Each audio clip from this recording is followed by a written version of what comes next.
Maria, can you hear us? Yes, I can hear you. Okay. Good. Yeah.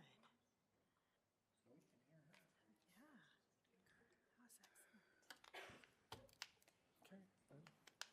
I think I'm ready. Yeah. You ready? Yeah, I'm ready. You're ready, Amy? Ready. Okay.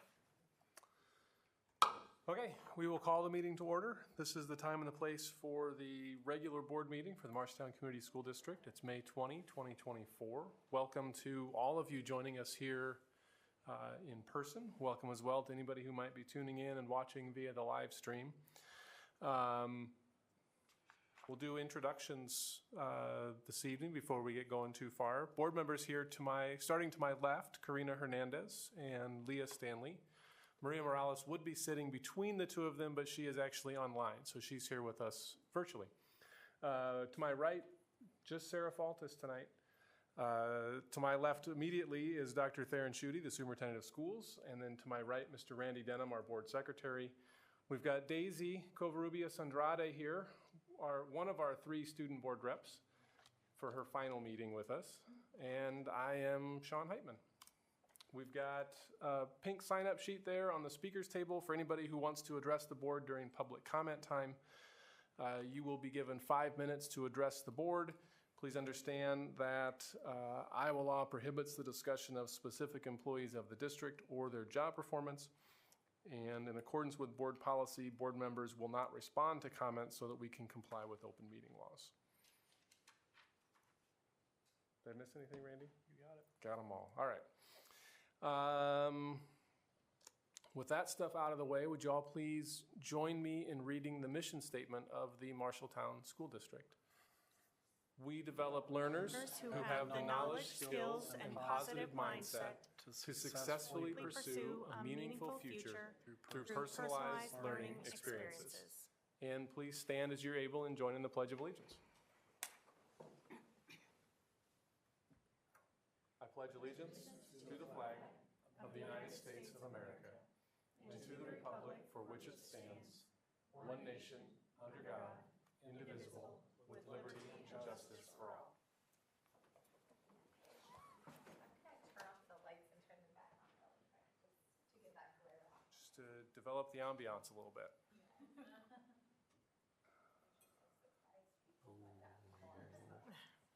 That's nice. Are there any changes to the agenda this evening? There are. One of the changes in the consent agenda, we've included some items to declare of no value, which would be cabinetry from some of the science classrooms that are being renovated. Our intent would be to offer those for sale, or at least those that are worthy of selling. And then a few items in personnel. They are highlighted in yellow there. And so we have a couple hires for summer technology help. They both assisted last year for us. And then 4 resignations and then a transfer. You'll see on there, Associate Principal of the high school, Mark Finken, is leaving the district. We thank him for his service. He is headed to Woodward Granger to be a lead principal. So it's an exciting step in his career, and he will be missed. So those are the changes highlighted in yellow. Is there a motion to approve the agenda as amended? So moved. Second. Faltis Hernandez, all in favor say aye. Aye. Opposed say no. Motion carries 5-0. Okay, now we need to open the public hearing on the 23-24 fiscal year certified budget amendment. Anybody? Nope. Any written comments received, Randy? No, they were not. And with that, I will close the public hearing on the fiscal year 23-24 certified budget amendment. Abby, you ready to recognize?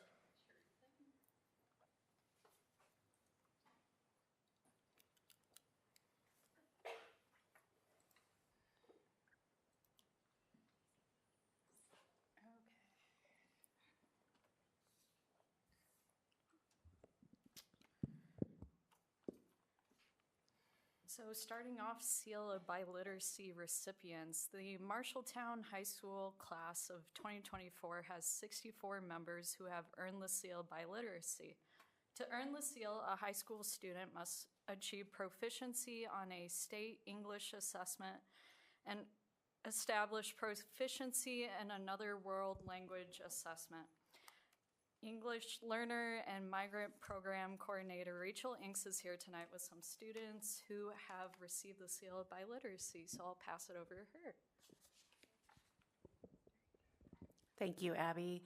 Very pleased to share 3 of the 64 members of the class of 2024 who are ready to receive their seal of biliteracy. And very proud of each one of these members of the class of 2024.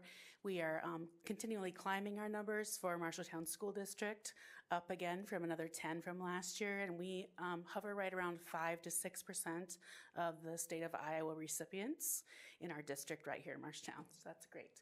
So I'm just going to give a moment to share their name. If you don't already know them, we of course know Daisy very frequently. Their name and a little bit about what earning the seal of biliteracy means to each of them, and then in addition, their plans for next year. Hi, good morning. My name is Oscar Ibarra Murillo. I'm a senior, and I want to say that the seal of biliteracy for me means showing that I have a sufficient bilingual capability, and I know that my bilingualism will help me going forward in the future. And speaking of my future, I plan on getting my AAA from Marshalltown High School and then transferring to the University of Iowa. Hi, my name is Ava Lucas, and the seal of biliteracy is important to me because freshman year it was a goal that I set for myself. I was like, I want to get this when I'm a senior, and having earned it 4 years later was a big accomplishment for myself. And next year I'll be attending Central College in Pella, and I'll be studying psychology as well as playing tennis. Go Dutch. And then, hello, my name is Daisy, as many of you guys already know. I guess what the seal of biliteracy meant to me was kind of like an opportunity to certify that I know another language, which is very important for going into careers and stuff like that. And so plans for me would be going into the nursing program here at MCC and then transferring to the University of Iowa. All right, thank you. So we have 2 at MCC and 1 joining Central. And there's 3 of the 64 recipients, and you could join me and give them a round of applause. I'd really appreciate it.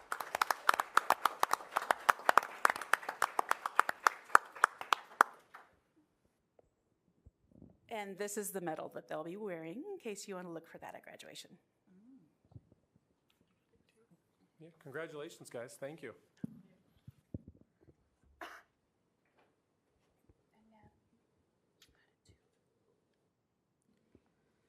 Up next is IJAG Development Conference.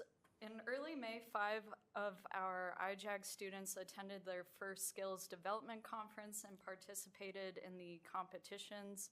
2 of the entrants took home state runner-up awards. IJAG advisor John Rodink is here tonight with the award winners to talk about their contest entries.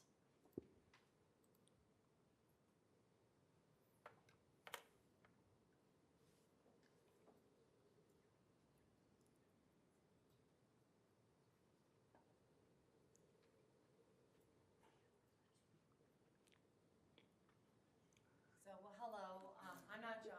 Hey, can you grab that microphone? Sorry.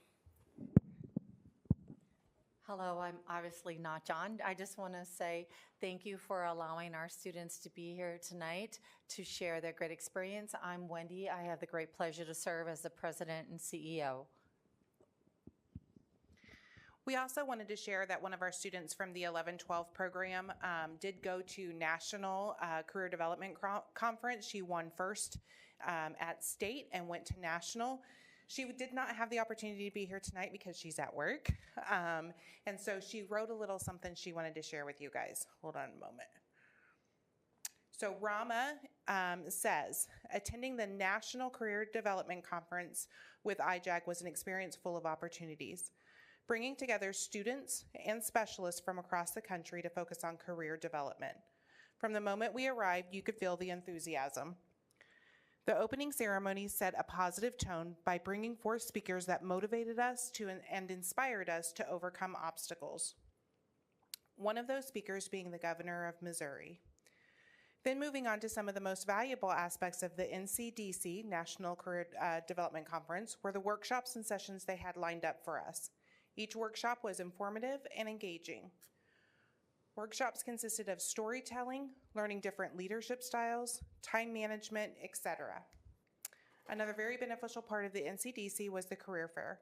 It provided me with an opportunity to explore a wide range of industries. I feel a deep sense of gratitude for the opportunity to attend. The experience helped me step out of my personal bubble, away from the IJAG classroom, and away from my specialist. The NCDC improved my knowledge in navigating the job market and seizing the opportunities. The competition was tough and intimidating, but having people like Wendy, Daryl, and Rebecca, two of our IJAG folks, having the opportunity like Wendy, Daryl, and Rebecca cheer you on made it less frightening. All the activities we got to do helped us manage our nerves. Even though I may not have won in my category, but that only makes me strive to do better next year. I had a great time and would love to do it all over again. I'd like to thank my specialists for getting me this far and cheering me on as well. I truly couldn't have done it without their support. Because of this experience, I have now gained friends from Iowa, as well as friends from Arizona and Indiana. Overall, this was a transformative experience that has helped my personal and professional growth. It ignited a new sense of passion and determination.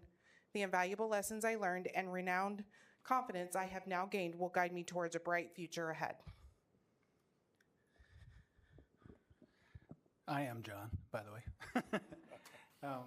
Just feel really honored to be here. It's such a special thing when we can share with each other the good work that we're doing as educators and citizens and parents. It's really exciting. So I'm kind of here as proud papa a little bit of these young, wonderful women, and one that is not here today. I'll just tell you real briefly what we did.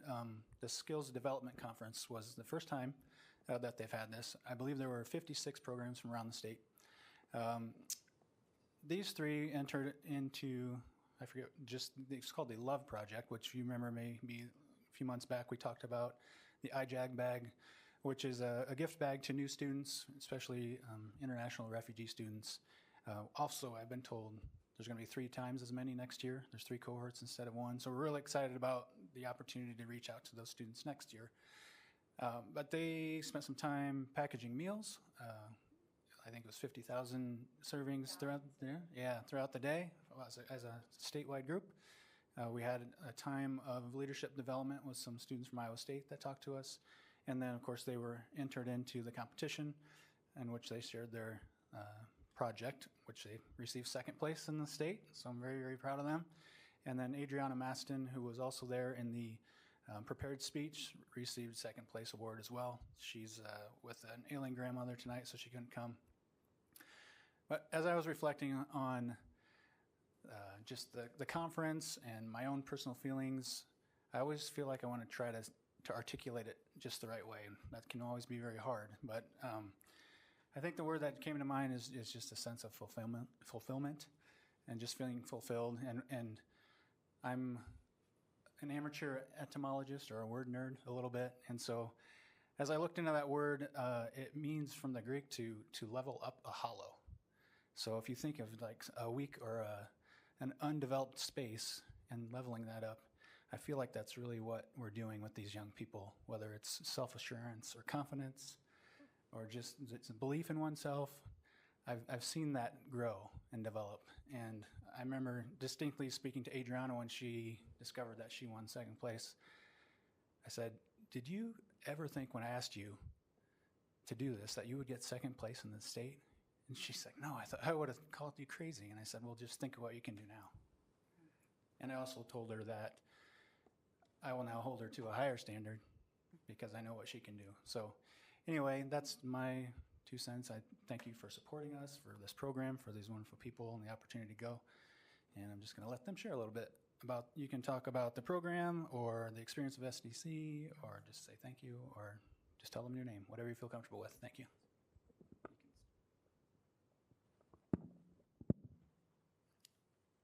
Hi, my name is Yuri. Going to the competition was a really amazing experience and something I've never done before, and it opened a lot of opportunities for me, and it was just a great opportunity. Thank you.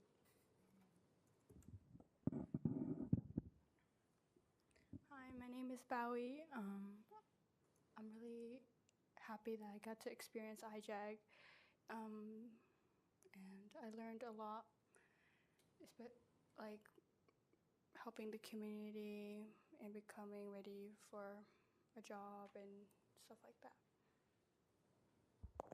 Hi, I'm Sarah. IJAC has shown me tons of opportunities and allowed me to express myself in ways I couldn't have without IJAC, and I just want to say thank you.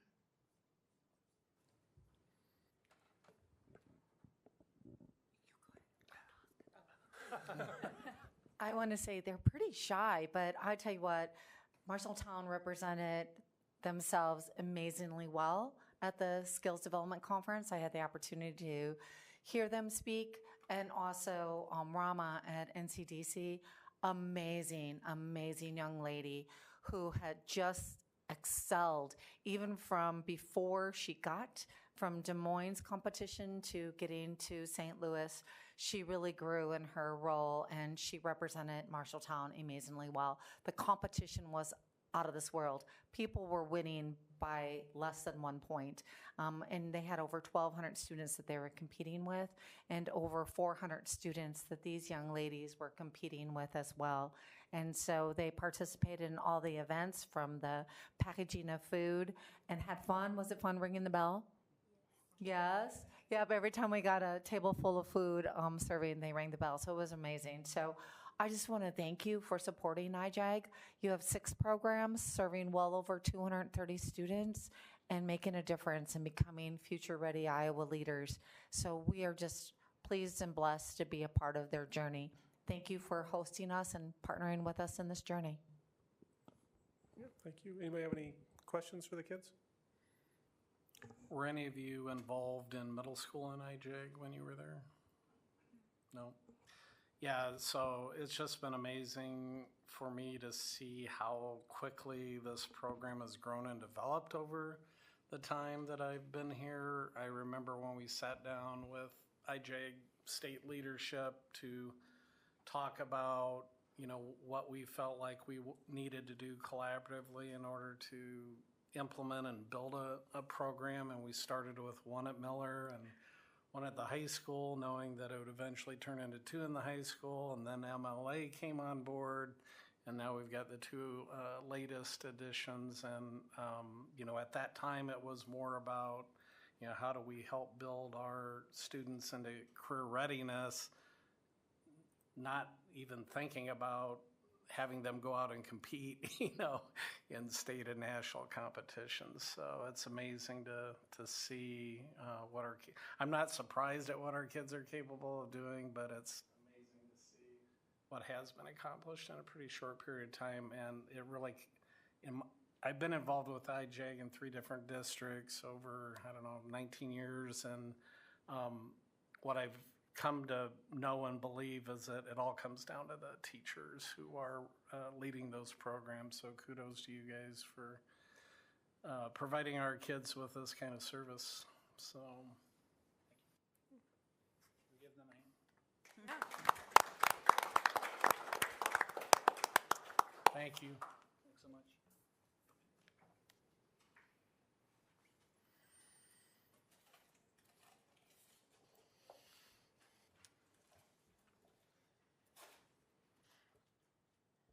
And then last up is National History Day qualifiers and Teacher of the Year.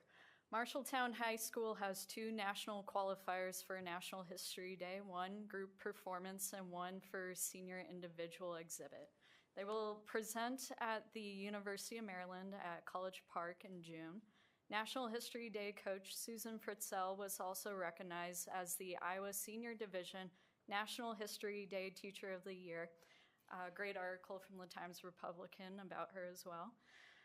Fritzell and the national qualifiers are here tonight to share their presentations, and I'll have them introduce themselves.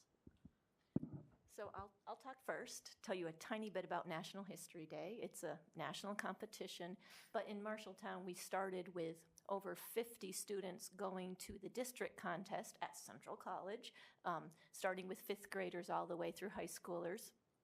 And then from that, we had 9 projects qualify for the state contest, which was held end of April in Des Moines. And then from that, we had two groups being national qualifiers, and we had 2 who were runner-ups, so they were almost there also.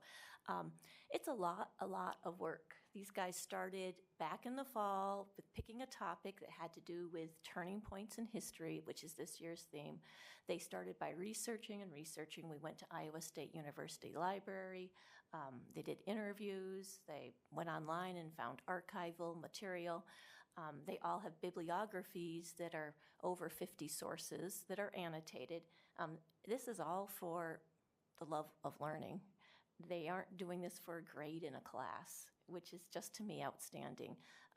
That these guys are just achievers and want to learn. And so I'm sad that the other 2 who qualified, Isaac Seeberger and Isaac Benscooter, can't be here. They're off playing tennis. They have a group performance on the bonus Army. Maybe someday you'll get to see that, or I can tape it for you. And then we have Anessa here, who qualified as a senior in individual exhibit. And I'll let her talk the rest. Do you want to stand up? Sure. Okay.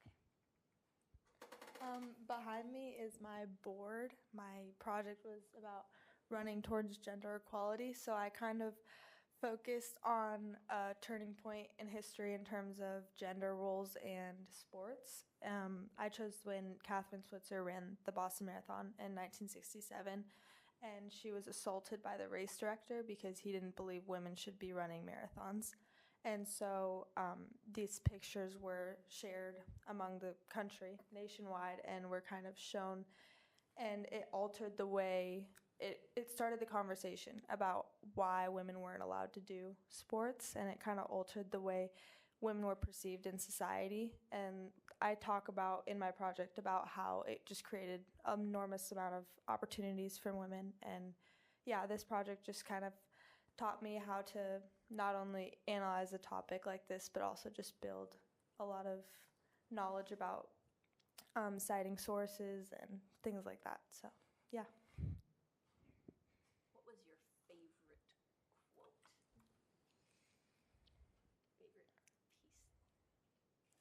piece? One of my favorite quotes or pieces that I learned was the stereotype that people thought a woman's uterus was going to fall out if she participated in too many vigorous physical activities. So I have a few down here about how doctors were claiming that a woman was going to grow too many muscles and turn into a man if she participated in too many physical activities. So things like that, those types of things just kind of showed me like how different things were for people back then, and kind of illustrated how much things have changed for the better. And the best thing you did when you were in Boston? My dad ran the Boston Marathon this year. And so while we were there, Catherine Switzer herself was also there, and I was able to meet her and talk to her for a few minutes, and that was really powerful and really a once-in-a-lifetime experience to be able to talk to someone who did something as legendary as this. And it's this project and this opportunity has just created so many great things for me. So, yeah, I really appreciate it. So and thank you for supporting all of us. And projects like this stay with students. I think you've talked to any graduates, they remember their History Day projects or their science fair projects. That's a huge growth for them. They remember that much more and they're much more proud of it, I think, than getting an A on a test. So they're great programs. Do you have video of this too, of her speaking towards this, or no? No. Okay. When they get judged, that you're not allowed to be there. This is just a I want to take a quick picture so that I can send my daughter, who's run the Boston Marathon and is a competitive runner, because I don't know that she knows this story.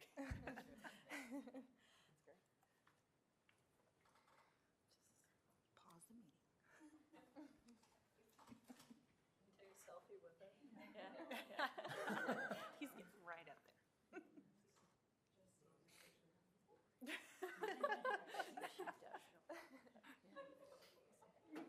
Any questions for us other than that? Nope, congratulations. Good job, Anessa. And good luck. What was your dad's time? No, he'd rather not say. Okay, sorry I brought it up. His qualifying time was great.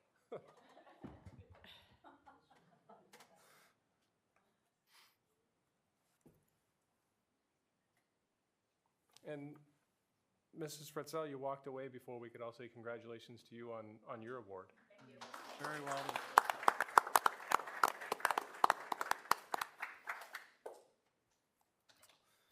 Okay, turning then to the consent agenda, we've got minutes from the May 6th regular board meeting. Dr. Ryan, do you need to come back up for personnel? Looks like it. I just wanted to note that you have the typical consent agenda there, and then also two separate items. One is the high school athletics and activities, all in one group, and then the other attachment is the middle school athletics and activities. So they are just all in one, so for an easy to find resource. That's all. Okay.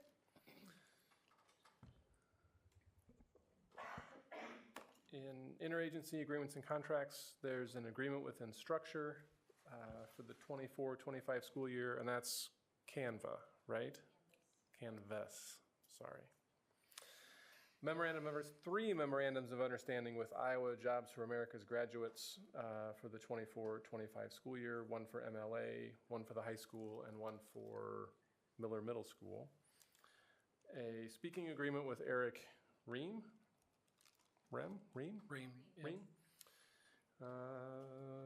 for next December. An renewal agreement with Humanex for pre-employment screening and district-wide culture survey services.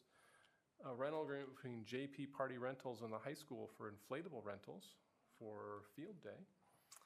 And a care coordination agreement with Substance Abuse Treatment Unit of Central Iowa to provide access to services and collaboration. Questions about any of those contracts or agreements? Looking at open enrollments, we've got one out for next year. Randy, anything to note in bills or the monthly financials? No, sir. Any questions for Randy on the bills or the monthly financials? No. We've got the cabinets from the high school that would like to be disposed of. Is there a motion to approve the consent agenda? So moved. Second. There's only 3 of you. How did I? It was Leah, right? Yes, Okay. it was. Yeah. Stanley, Faltis, all in favor, say aye. Aye. Opposed, say no. Aye. Motion carries 5-0. Forgot to wait. Nobody's on the pink sheet, so Kevin and Kim.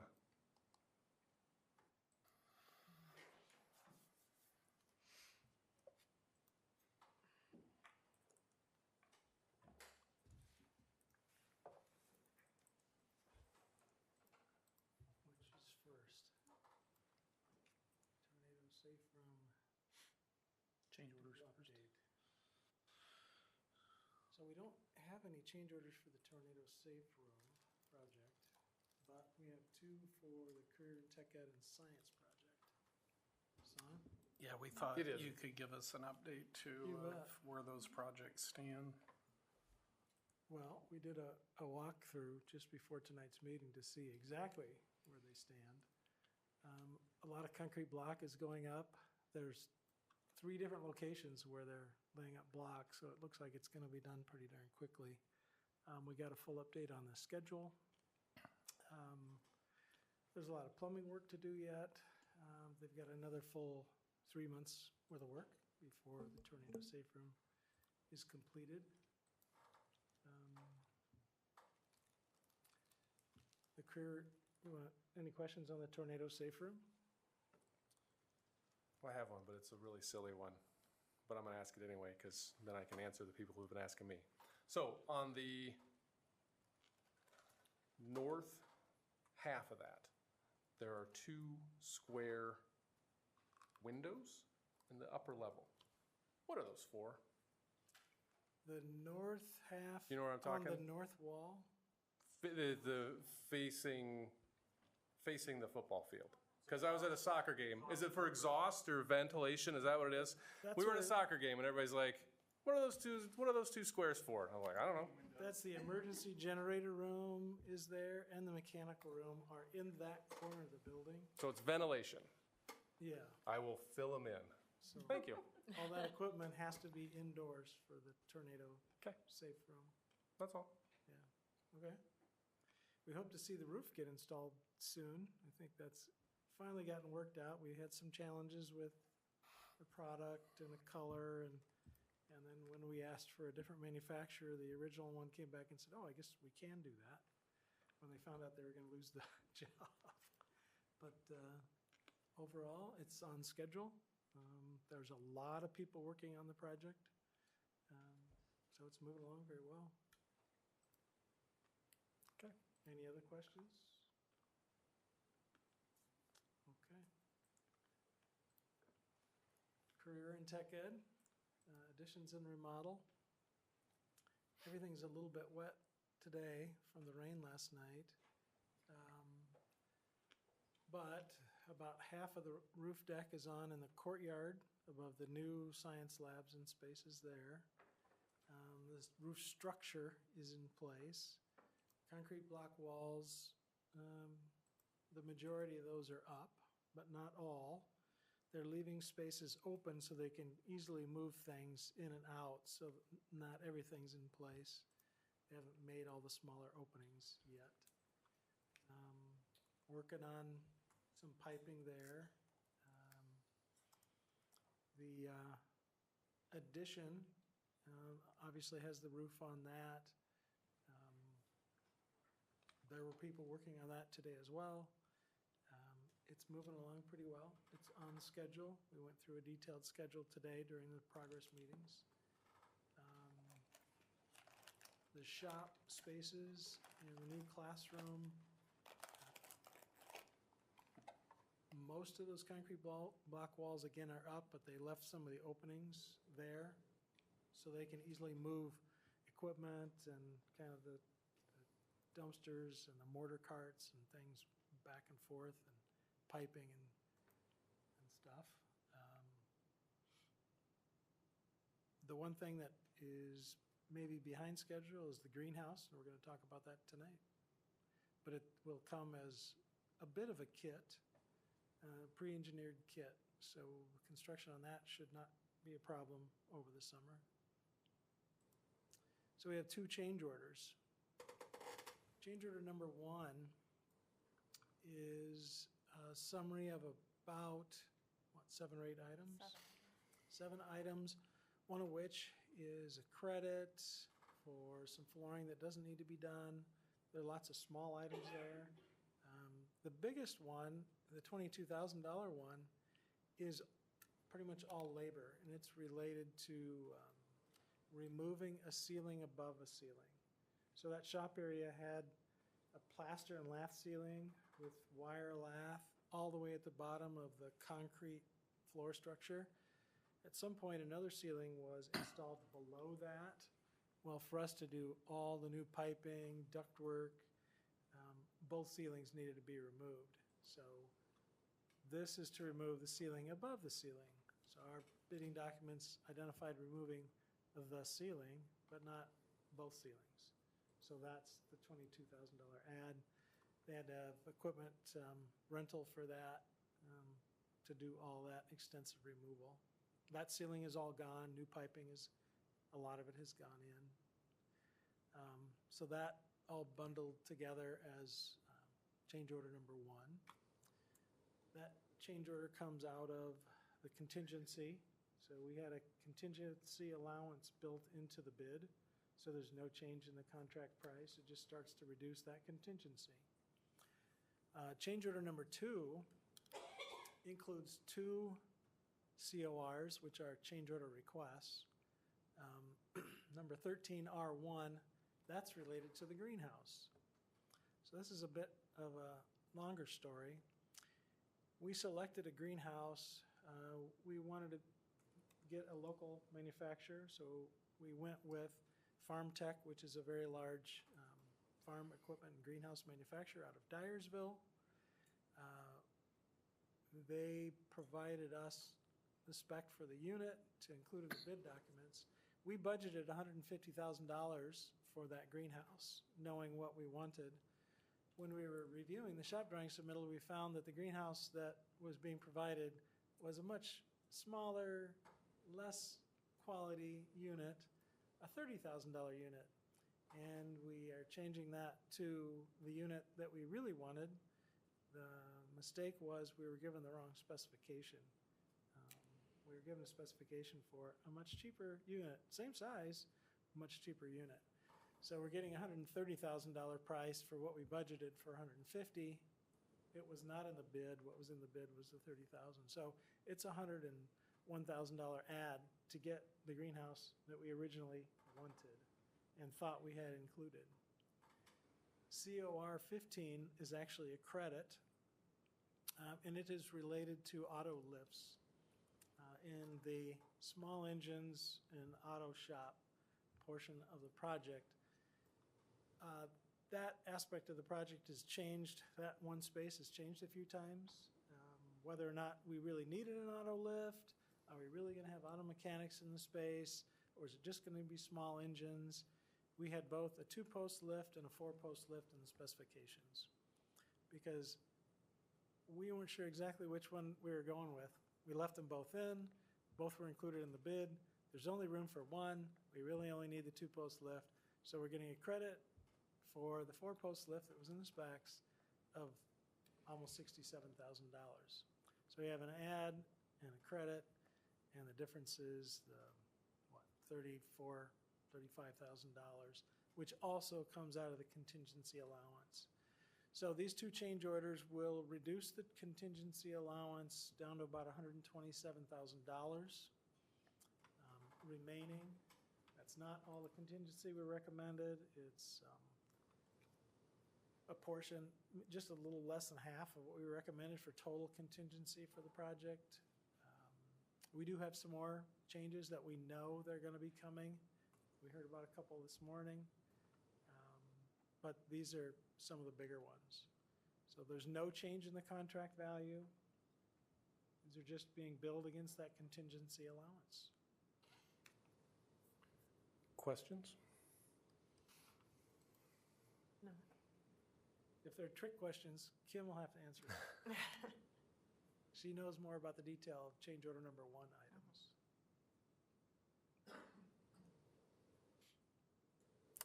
Questions? If there are no questions, then is there a motion to approve change order number 1 and change order number 2 as presented? So moved. Second. Faltis Hernandez. All in favor, say aye. Aye. Aye. Opposed, say no. Motion carries 5-0.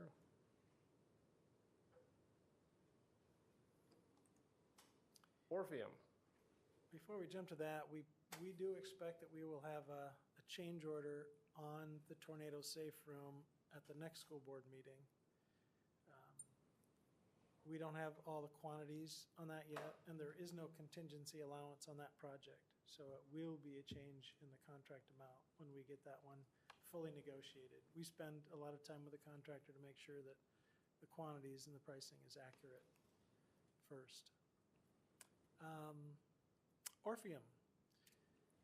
So we have a quote document that is 99.5% complete. We have some minor changes to make to it, and the intent is to send that out to contractors tomorrow to get quotes back on June 12th. June 12th.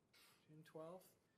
And the hope would be to come to the following school board meeting about 5 days later, maybe 5 days later, for approval if the numbers come in well.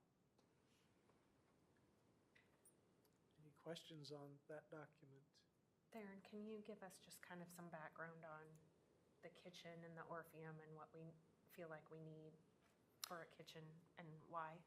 Yeah, so I would say that area was the one part of the Orpheum when we inherited it that was in significant need of overhaul or renovation. It was originally either built or created by Iowa Valley as more of a serving kitchen and maybe warming kitchen, and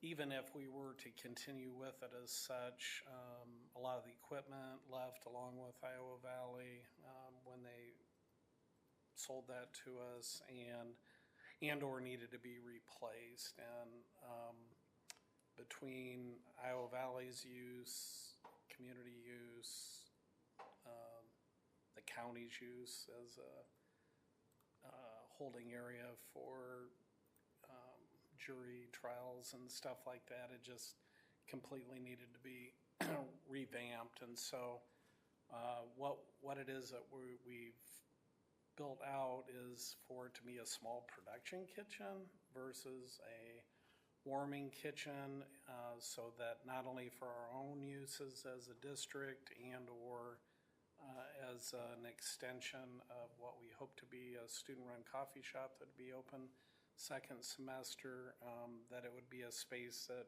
like the Black Box, like the mini theater, that could be made available for rent to the community at large as well. So there's a lot of people, I think, in the community, and I've been told by other community members that do a lot of kind of production work out of their own home kitchens that would like a space like this that they could rent and use. So we think it has great potential for the future. I'm also, and as we were working with Kevin on this and Clevenger, we very much want it to appeal hopefully to local contractors in order to do this work. We feel like there's a lot of people right here in Marshalltown that this would be well suited for if they're interested. So we're going to specifically target getting the word out to them in addition to just the public request for consideration and quotes as well. And we did initially do a study on this a year ago, and actually the pricing has gone down on the kitchen compared to the study. So we'll see when the real quotes come in.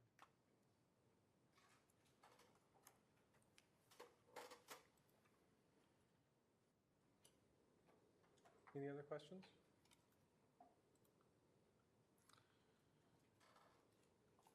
Then we need a motion to approve the preliminary designs for the MCSD Orpheum Welcome Center coffee shop as presented. Kitchen. So move. Second. Morales Faltis, all in favor, say aye. Aye. Opposed, say no. Motion carries 5-0. Okay. Thank you. Thank you. Any other questions for us on anything? Okay, great, thank you.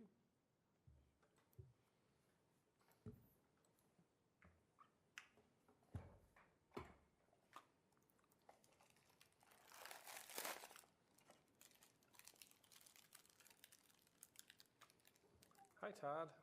How are you, Sean? Good. All right. Summer projects.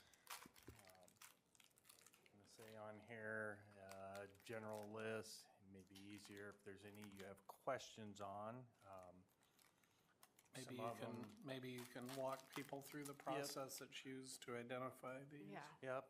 A lot of these was kind of combination of EMC, like safety assessment reports, like a lot of the railing replacements or adds was either, like Anson's perfect example, the current railing obviously doesn't meet today's safety. So we've reached out, found actual local contractor here in town that could build and provide new ones. So we've been working with them on a lot of the additional handrails we've been adding throughout the district. A lot of the concrete repairs is continuation of last year's projects as well, whereas doing the same thing, catching areas where we had difference in elevations or just total replacement. That's where a lot of the asphalt projects are taken care of too, is several of the parking lots, as well as like Woodbury's playground needed replaced badly. The only difference is Woodbury's playground one, that would come out of Pearl funding for a recreational area. I've got another water heater at the high school I was gonna do. Obviously, the big one there, softball bleachers. For down at the girls softball, they've definitely been needing this. Timeout room at Miller, roofing repairs at a couple of different places. Rogers, the upper portion of that roof, I would looking for a full replacement. Some of the roofing repair ones are ones that were also noted by EMC, where we might have water that's just setting on the roof longer than it should. So this would be to correct that and get it to properly drain, extend the life of those. Carpet, there's a lot of others that I'll just do out of general with the B&G, like as far as painting and a lot of other smaller general maintenance items that aren't going to be on this initial list as well. Transportation, want to add extra concrete in front of their drive and their approach to their building, and the actual garages.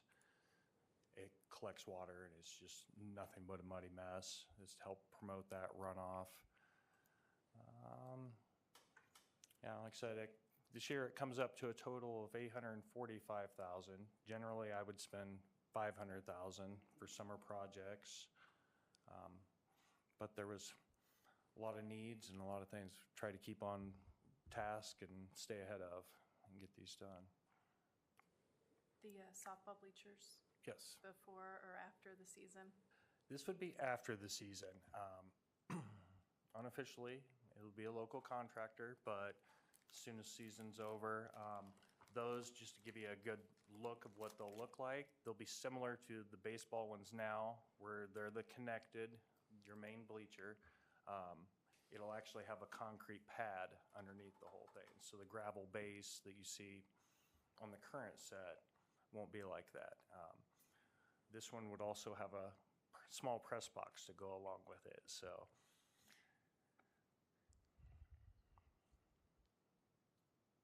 yeah, unfortunately, bleachers really can't be done in the spring because of the weather and stuff. And so this has been about 2 years in the works, and I'm just happy that we're finally getting it on the agenda to get done this fall. And Jim Palmer's helped us a lot with the preliminary design and stuff for that. So yeah, because probably with that is after the season's done, then we can move to demo that.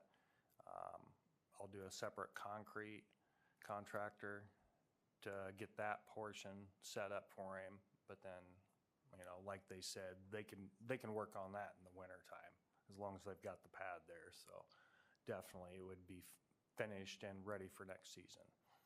We'll be removing probably the southernmost section of bleachers at baseball at the same time. They've got way more seating than what's needed, and that's probably the oldest of all the seating out there. And then we'll start to take a look at what we can do there as well. There's other things improvements that are needing to be made at both facilities, but you only can do so much. And so if at least we start chipping away at the things that make sense, knowing that at some point we'll probably need to do something much more significant to that complex. I'll just share that First and foremost, Todd does walkthroughs with the principals, should also have the head custodians or building engineers do those walkthroughs too, to identify things that they would like to see done. We've had the benefit of the EMC survey and the state safety grant as well to help kind of bolster things. As you may recall, a number of things didn't get completed last year for one reason or another, so those things immediately got shifted over if they were still a priority onto this list. And, you know, our goal will be to have, I know Randy and I met with Todd to talk about the importance of, we need to have roof replacement cycle, we need to have parking lot replacement cycles, because those are big ticket items that if we don't stay on top of them, then we have a bunch of them coming all at the same time, which we don't want. Those cycles will be established, so there's just a natural progression of those things falling into this plan every year. I would say we're playing catch up more than staying caught up at this point with these projects. Yep.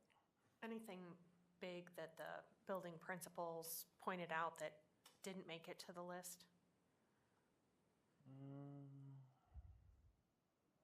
Trying to think of right offhand. There was one, well, a couple extra rooms. They wanted it Rogers maybe built, but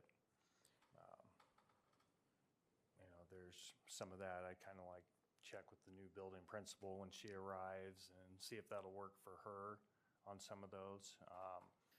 I am doing one additional for Mr. Goslinga downstairs, especially since he got the counselor. He has a lot of small rooms, and it's kind of hard for them a lot of times to find a place to go to. So we found he had a really good location, and I agreed with him. So that was one we definitely fell on. I mean, there was a lot. I used to laugh at Rogers because Mick Jurgensen, before he retired, every year asked me for the second story addition to his building as one of the summer projects. But I think for the most part, I had looked at maybe, at first I was thinking about upgrading Miller's new gym bleachers to ADA compliance, but we had a lot of these others that kind of needed to push with that. And obviously where we're at with Miller right now, looking at it. Yeah, code doesn't require those bleachers to have rails, but it was probably short-sighted when those were implemented that there weren't rails put on them. We have had a few people that have fallen, but we also want to possibly take that into consideration with the middle school project, whatever that may be, and just make it part of that. I did most recently do all internal bleachers inspections we have, which all came out great. We did have a few that noted pieces. You know, they were showing maybe a couple end caps and working in conjunction with the company to obtain those. But yeah, it was probably about a month ago. I had a full internal bleachers inspections. I've done exterior ones numerous times. Well, obviously right after the derecho, we did, and then there was one not too much before that was done. I think that was after the tornado. So, yeah, like I said, we're looking pretty good on those anyway. Good. We have quotes for all of these things, or Todd has quotes for all these things, so upon board approval, immediately tomorrow, those entities would be notified, and I've asked Todd to provide a projected schedule on when those will be completed with the goal of having all of this done before the school year starts. Okay. Yep. That answered my question. This is all, we don't do any of this internally, right? This is all, the summer project list Yeah, is this all was pretty much external. all going to be external, yes. I mean, there might be small parts and pieces of putting something together we would do, but the main majority of it would be external. Where's the pre-K bathroom install going to go at Rogers? I had a hard time figuring that one out at first. You know where the art music room used to be over there in that new addition? Originally that room that I found out in the prints should have had a bathroom as well as the kiln room. And I think during that project, the decision was made to not install a bathroom, and they installed a closet on the opposite side to the adjoining room. So they will lose a closet, but from what I figured at first, when I first heard about needing the bathroom for the PK, which was understandable, I was like, that could be quite costly, along with Dr. Schutte. But then under further investigation, no, most of the plumbing and everything's already there. It's just a matter of blocking this wall, putting a door on the opposite side. So, yeah. And then officially they would have all bathrooms, their own personal bathroom right there, which definitely is important with pre-Kers.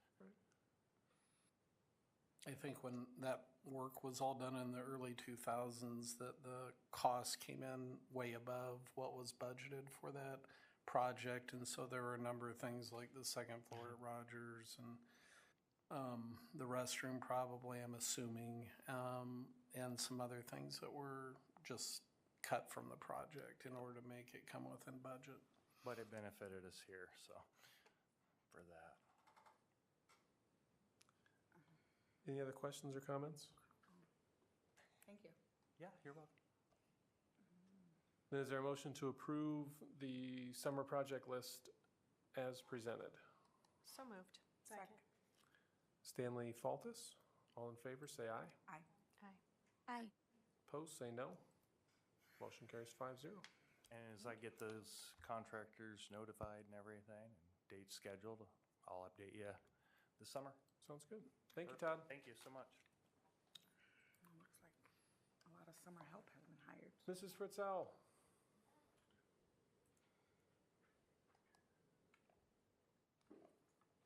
Okay.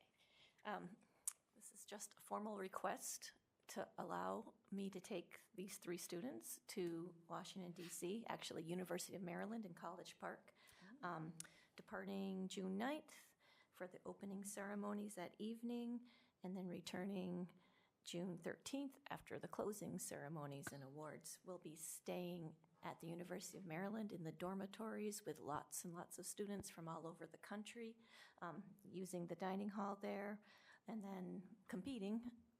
And when there's time, we'll zip back into the city on the metro and do a little touring too. Fun. Any questions? Then we need a motion to approve the out-of-state field trip to College Park, Maryland as presented. So moved. Second. Faltis, Stanley, all in favor, say aye. Aye. Aye. Opposed, say no. Motion carries 5-0. Thank you. Thank you. Thank you for doing that. Yeah, it's fun. Can I go? I want to go. That's fun.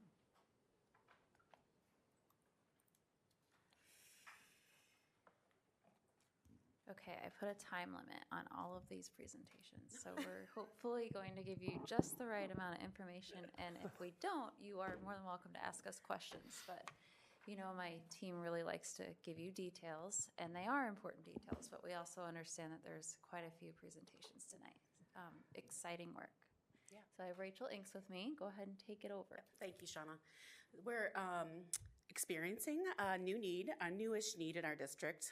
We're looking for the need to add a curriculum adoption that really supports our growth in newcomers that we're seeing across our PK through 6 buildings. We're actually introducing this to you, and tonight we're also asking for your approval at the end of this too, just to hopefully help us get to the professional development that we're going to need for our teachers to be able to do this and get that secured for the first opening days of the school year. So keep that in mind as we go along. Thank you. All right, there's really 4 main things that are happening. We're experiencing an increase in immigrant children and youth enrolling in Marshalltown schools.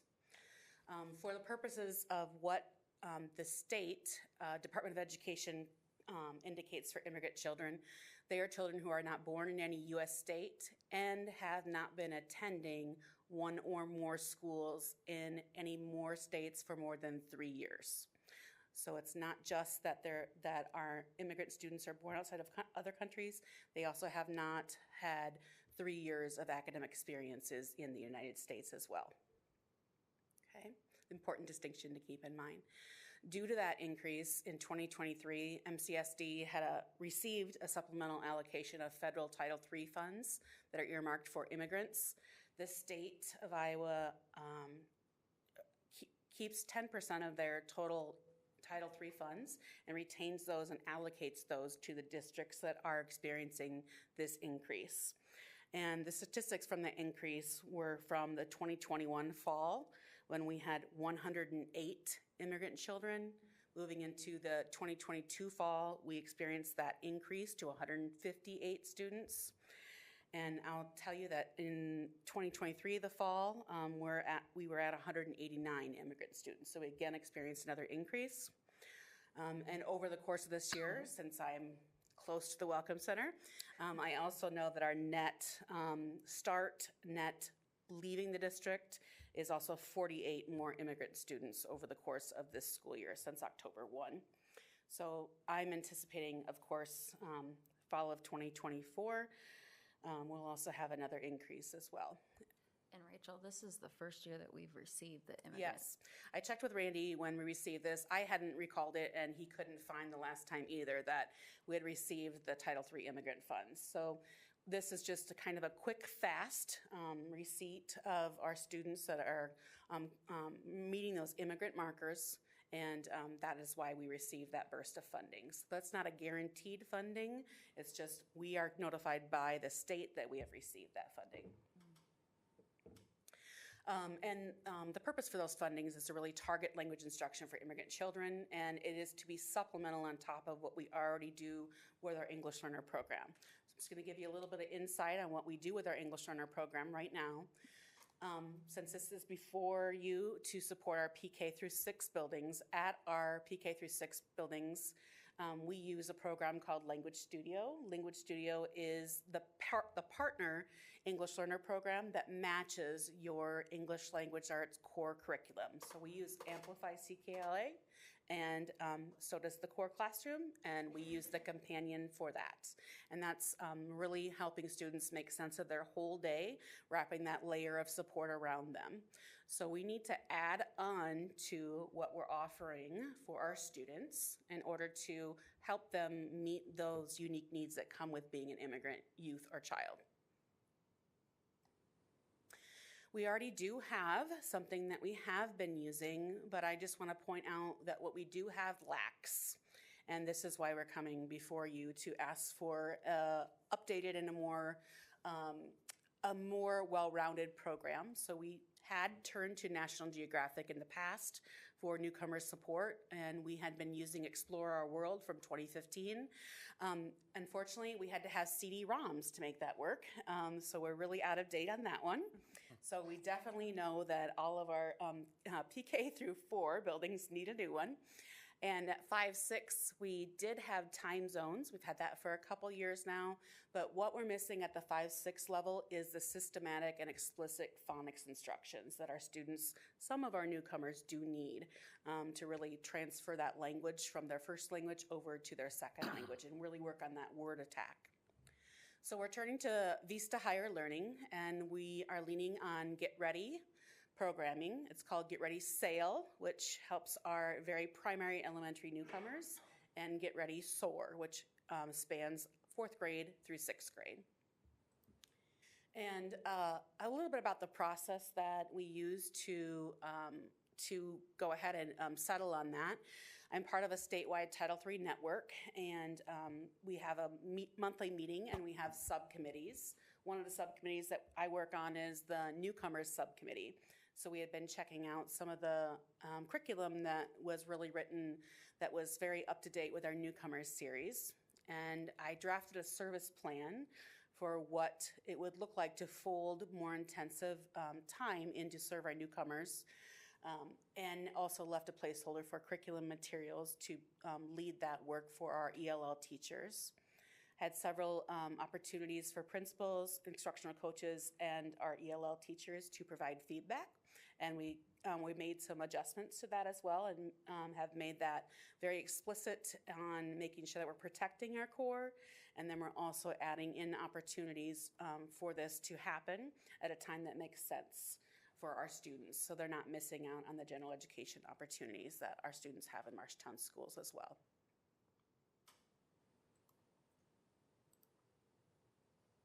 So the specific request that I have tonight is for $38,841.60. That will help provide her students, that are immigrant students, equipment, including online access for 3 years' time if needed, and then also those paper-based products, which is the texts and the workbooks. In addition to that, the teacher kits that would help our 22 English learner teachers that serve your PK through 6th grade buildings, get them all the materials that they need, and then making sure that we have that professional development time earmarked at the beginning of the day, where I'm asking them to come on site to deliver that programming. This is all, of course, funded through those Title III immigrant funds, no cost of general education funds, or even our state-weighted English learner funds. So it's truly supplemental and very categorical as well. And I think the timeline is June 30th on those funds. Right, yeah, we have to spend those by June 30th. Is this an annual, like every year we would need this curriculum again, programming, or is this for something that we are purchasing for a extended period of time? I don't anticipate we'll need much more than this, at least for 3 years. I did consult with the Department of Education lead on the Title III funds, and she recommends no more than 3 years because a student is earmarked as immigrant for no more than 3 years' time. So it was a match to that alignment. So the students, the 50 new students that we've been getting every year, the 50 new students that we get next time, right? Like, she's asking, is this a per student count? Like, is this a cost per student? Does this allow for growth of our student? It should. We might need to purchase a couple more online. If we go through the 100 students, we would have to come back and purchase more, but I don't anticipate that. For example, our students who have already been with us for one academic year already aren't going to need this survival newcomer type of curriculum, that we've already missed that window. So we're really looking at which students are new to us coming in next year, and then students who start, which we've experienced this year, after that first year, after that first day of school, and then it's harder to get them caught up with that first base of opportunity that they've had. Thanks, Lee. Thank you. It says 22 teachers, so is that utilizing our own teachers for that? Right, that'll support 22 of our English learner teachers, which covers us K through 6. Okay. Nice. Other questions? I know we're talking about pre-K to 6. Is there anything being done for the upper levels, like middle school or high schoolers? Because I know we have newcomers there, and I know this year we got several seniors, and they're like non-speakers. Good academically, I guess, but non-speakers. The biggest change that we were able to enact this school year was adding 2 more English learner teachers at the high school, and that enabled us to bring on more sections of newcomer courses, which really helped spread that load across our English learner teacher population. And we're still strategizing that work, same thing for next year too as well, making sure we have enough room for expansion for those newcomers. Thanks. Oh, and we added the one also at Miller. So we added another position at second semester too, and she also picked up a newcomer course too as well there. Nice. Anything else? If not, is there a motion to approve the English language learner newcomer curriculum Get Ready Sail and Get Ready Soar as presented? Move for approval. Second. Hernandez Faltis. All in favor, say aye. Aye. Opposed, say no. Motion carries 5-0. So do we have a plan for the rest of that 63,000? We have 63 and we're spending 39. Yeah, good question. And we have to yes, spend it we by do. June 30th.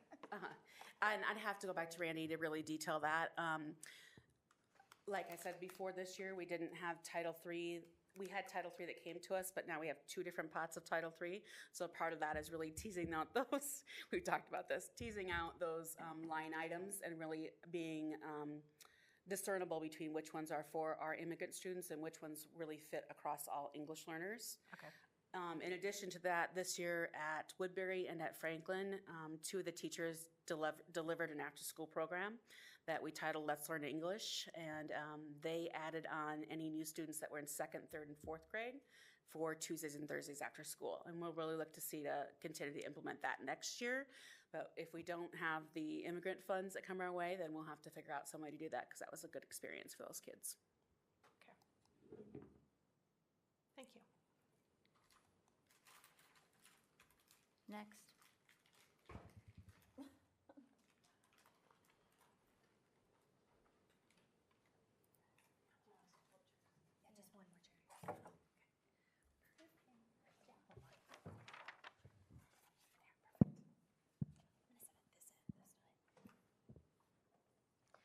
All right. This is very exciting. We have our FCS crew here and Jenny Allen, our CPDL for college career readiness. And I'm going to go ahead and hand it off to you. Perfect. Thank you. I'm going to let everybody introduce themselves, but I'm Jenny Allen, Curriculum and Professional Development Leader for College and Career Readiness. My name's Madison Wall, and I teach fashion and interior design as well as foods at the high school. I'm Sandra Tracy. I teach Foods 1 and Child Development. Emily Banks. I teach early childhood classes and intro to education dual credit with MHS and MCC. And we do have one missing tonight. Bridget Deviney is at her son's preschool graduation tonight, so she couldn't make it tonight. But we want to talk to you about the Family Consumer Science curriculum adoption. So the curriculum committee included all of us that you see here and Bridget, and we worked to really examine that current reality. We looked at courses and content, resources that were currently being used that were over 20 years old, some of which were original to the building in 1965. So some of them were really, really old. But it's time that we update these. So we met with the former Department of Education consultant, Kathy, I'm saying her name wrong, Blacknick and Gange, and at the time when we met with her, there wasn't someone at the Department of Ed, and Kathy had left Katie had left the Department of Ed to go work for Waukee. So we met with her to just kind of find out about best practices, any resources that she recommended us looking into, anything new and upcoming in the world of family consumer science. So then we formulated the criteria based on what we learned. We read a lot of materials about best practice in family consumer science, and we researched the curriculum that were available. We then took our criteria that we wrote, and we used a data-driven criteria where we assigned points for each of the items in our criteria, and came up with our best option. We also then visited the Waterloo Career Academy and met with their FCS instructor there, got some recommendations, and heard a little bit from her about what was working and what she really recommended as far as for curriculum. So you have probably seen this roadmap before. This is the same curriculum adoption roadmap that we use for all of our curriculum adoptions. So family consumer science worked through it the same way every other curriculum does. So who will be impacted? Next year we'll have 4.5 FCS teachers at the high school teaching classes. There really isn't a half a teacher, but as far as sections go, that's what that looks like. 26 sections each semester and about 750 kids each year. And that number 750 was from this current year, so we project that to be more from next year. It's going to impact the courses on the screen: Foods 1 and 2, Fashion Strategies, Fashion Design and Merchandising, Child Development, Family Living, and Housing and Interiors.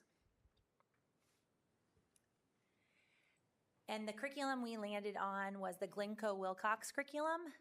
We would like to get these 5 titles: Child Development, Fashion and Apparel, Housing and Interior Design, Guide to Good Food, and Interpersonal Relationships. And you can see on the right how many copies of each of those textbooks we would like as hard copies, and then how many online seats we need. You can see the number 4, Guide to Good Food, we need way more online seats and textbooks. That's our curriculum that we'll use for Foods 1. And we have multiple classes going on at the same time, so we need 2 classes worth of the hard textbooks at the same time. The quote includes a ton of stuff. One of the coolest things that I think is it includes a Canvas online learning suite. So instead of having to log into a different curricular resource or a GW curriculum resource, the teachers can just log into Canvas where they're already going, and they'll have a tile there that has all of the GW Family Consumer Science curriculum that they can just import right into their Canvas courses really easily.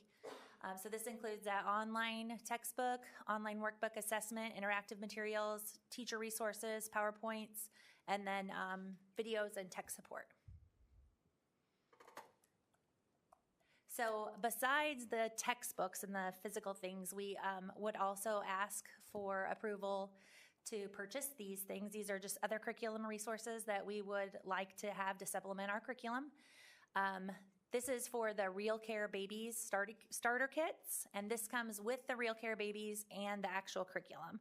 So this would include 12 Real Care Babies with a 5-year warranty, car seats, diaper bags, and chargers. So these are the interactive babies that in the past we have been able to rent from the AEA.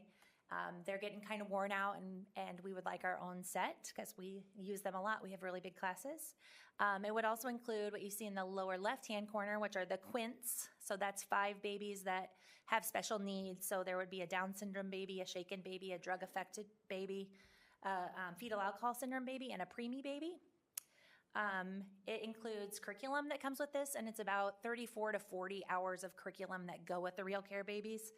Some of the things are like basic infant care, soothing a crying baby, holding and feeding, but also like how to be a parent, hands-on resources for parents, and the cost of having a baby. So those are some of the curriculum that come with that. The other item that we would like is to get the Real Care Pregnancy Profile simulators. And these have in the past been called like sympathy bellies, but they're a lot more high-tech now. These also come with about 20 to 25 hours of curriculum that we'll be able to use in our classes. It does lots of things like the physical changes, impacts of life goals, pregnancy symptoms, the father's role, what it feels like to be pregnant in that 3rd trimester. So this is some curriculum that we would be using in the child development portion. Okay, and this is the last thing that we would like along with our curriculum is 24 Genome Sewist 780 DC sewing machines. So currently we have sewing machines. Most of them are broken. We had the gentleman from the sewing center come and take a look at our sewing machines to see what it would need to bring them back up to a workable condition for next year. And it would cost about $14,334 to get those all back in workable conditions. However, we would like to purchase these new machines. 24 of these machines is going to run us about $14,376. So for about $40 more, we can get brand new machines. And the cool thing about these is you don't have to use the foot pedal to operate these. There's a push button. So if somebody's in a wheelchair or has a broken leg or anything like that, they can use the push button instead of having to use the foot feed. Maddie, anything I forgot about the sewing machines? Okay. Is there still a foot option Yep. available? Okay, Yep. okay. Yep, that option is still available. Yeah. Yep. Okay. Yep, you could all machines have both options. So this is our cost proposal. The curriculum is just over $68,000. The Real Care Babies are about $23,500. The pregnancy simulators are $2,500, and the sewing machines are just over $14,000 for a grand total of $108,646.26. What questions do you guys have for my lovely ladies here? How many years is that like some curriculum is only good for a certain amount of time. So what is the lifespan of this curriculum? So for the online components or the Canvas components of that hard GW curriculum, that's a 6-year license. 6-year license. Yep. Okay. Yeah, but with good care of our babies and the simulators, those things will last much, much longer than that. And we have a plan for where those are going to be stored and so that we can keep them in the best shape possible. So all of our curriculum is on a 7-year replacement cycle. I think the difference here is there's a lot of equipment going in, which is the right thing to do with the renovations and everything that we're doing. But hopefully our teachers in all disciplines recognize the significance of the commitment of the board and the district towards doing these renovations and revamps. How many simulators are we talking about? Is this one simulator? 2 pregnancy simulators. Simulators. And then 12 of the real care babies, and then the 5 quins, so 17 babies. Yeah. So 2 simulators, 17 babies. I was just going to add that we do kind of fluctuate between 6 or 7 years. It can sometimes depend on the vendor. Sometimes they do 6, sometimes they do 7. Yep. Yeah. Nope. I just missed the 6-year part. So.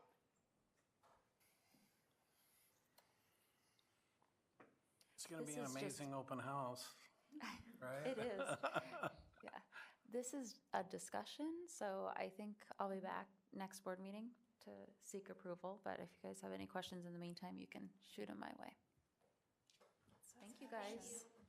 Yeah, I say it is actually on as an action item, so we could take action on it if we wanted to. Typically, we don't. Typically, we do it that way, where we have a presentation, then it comes back for approval at the next meeting.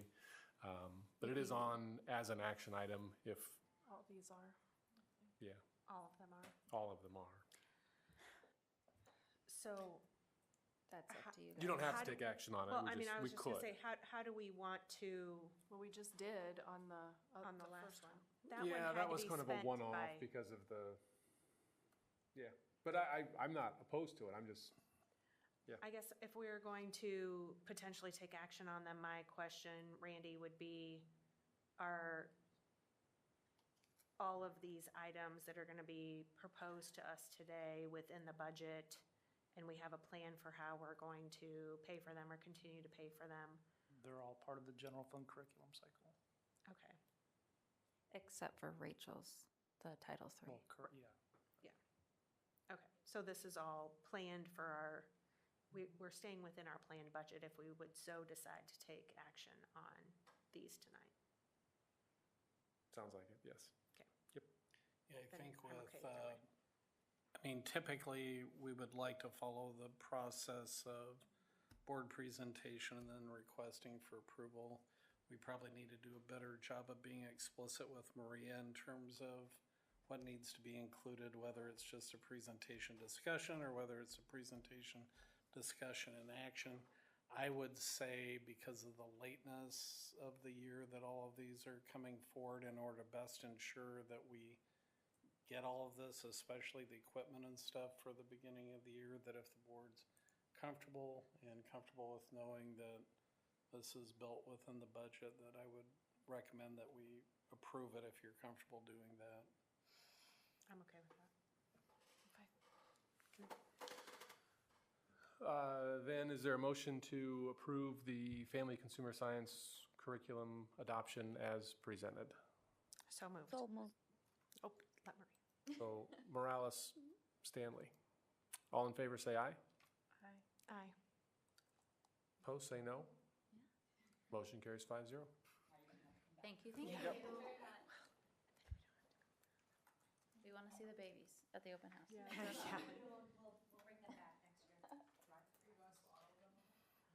So then, Dr. Schutte, is that your recommendation just for that one or for kind of? I would say all of them if you're Okay. comfortable with it.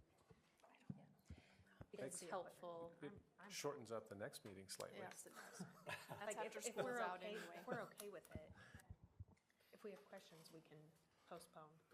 Right, yeah. Yeah. Yep. Okay, this is not a curriculum adoption. This is a presentation to update you on PRISMs. I know last time we were up here, we were actually talking about the math adoption, and we talked a little bit about how PRISMs can work as a supplemental additive to Reveal Math, and Zach had asked a little bit about technology. So Jen actually has been working behind the scenes to kind of gather some thoughts around how PRISMs is working and then what's coming next for PRISMs, our VR in our classrooms. So Jen, I'll pass it off to you. Thank you. So if you want to go to the next slide, Amy. So just a quick overview, we actually purchased the PRISMs curriculum in the fall of 2022. 60 of those headsets were donated, and then recently we just purchased another 60 headsets as PRISMs branched out from being just math to now science. So currently we're using the headsets with high school math, middle school math, and then high school biology and chemistry. So that's current. Upcoming, Shauna just talked about the curriculum alignment. So with the first set and the materials, I worked with PRISM's representative to align their modules to our current curriculum. And so we'll update that alignment with our new math curriculum. They have some new features coming out, a lot of really exciting new features. So I just kind of highlighted a couple on there. Middle school science library, so you'll see that on the next up too. Middle school science is coming, and that's next. And really exciting is it's already aligned to the curriculum that we purchased last year for 7 and 8 science. So they already have that alignment document done with Open SciEd, which I was ecstatic about. So then they'll have those middle school science libraries, and then there's a lot of help-giving features that will be on there for the kids. A couple of other things that I didn't have on there. There's that ongoing PD. There'll be some ongoing asynchronous opportunities with some like a virtual learning library for teachers. There'll be some localization. So this summer, they're planning for all the text displays, subtitles, and voiceovers to be translated into 6 languages. Spanish is one of those, and then as they go international in 2025, they're going to continue to add more languages, so that's really exciting for our English language learners. They have some help-giving features for the kids. There will be some look-at arrows, so that will direct kids to look in certain directions so they don't miss any of the information. Some hand animations. Teacher casting, I think our teachers will be really excited about that. They'll be able to see what the kids are doing in real time on their dashboard. So that will allow them then to intervene if they need to, or, just to kind of see how they're progressing with their skills. And then it says much awaited specialized hints for the students, which I think they will appreciate as well. So really exciting stuff coming with this continued partnership with PRISMs. On this next slide, there was a student at Miller who graciously put together a video for us with some of the headsets in use and some testimonials. So we're going to watch this short little video made by 8th grade student Hunter Fours.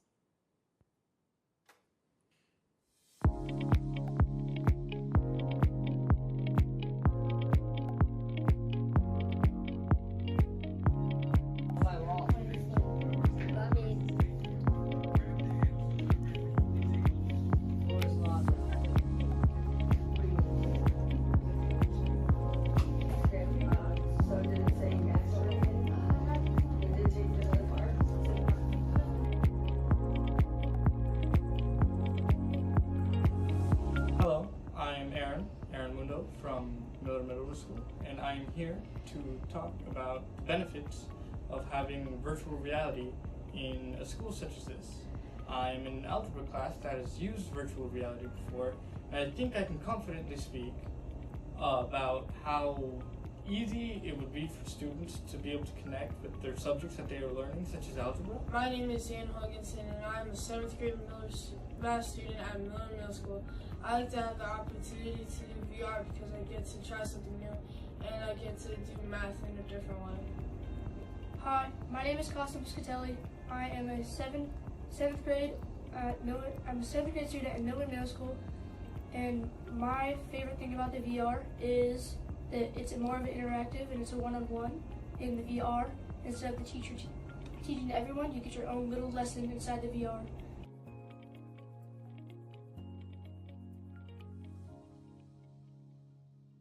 VR has been a great addition to my classes because it has brought math to life. It gets the students to be problem solvers and just step outside their comfort zone.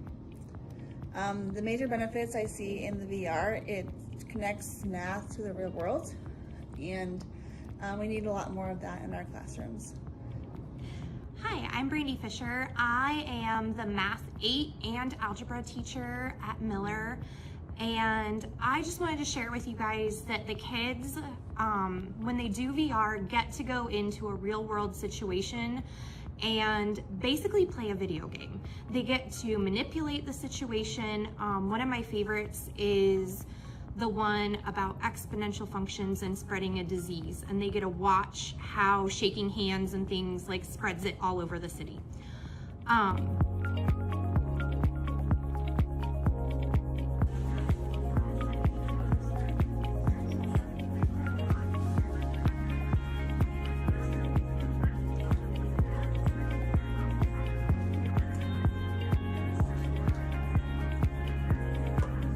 My teacher says you did a great job.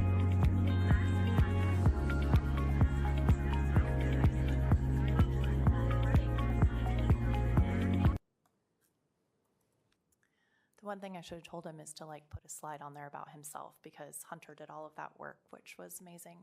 And then our students did use this also in a biology class. And so one of the biology teachers, Mrs. Diggins, did a Google Form survey of the kids. And these were just a couple that I pulled out. There were 80 responses, and more than 75% of the kids had very positive things to say. So visualization was kind of a theme that rose out of all of their comments. Being able to learn hands-on, being able to like feel like they're actually there. And then Denise also said it's like something different instead of just doing things on paper. So lots of great feedback from the students and a couple of teachers. Any questions?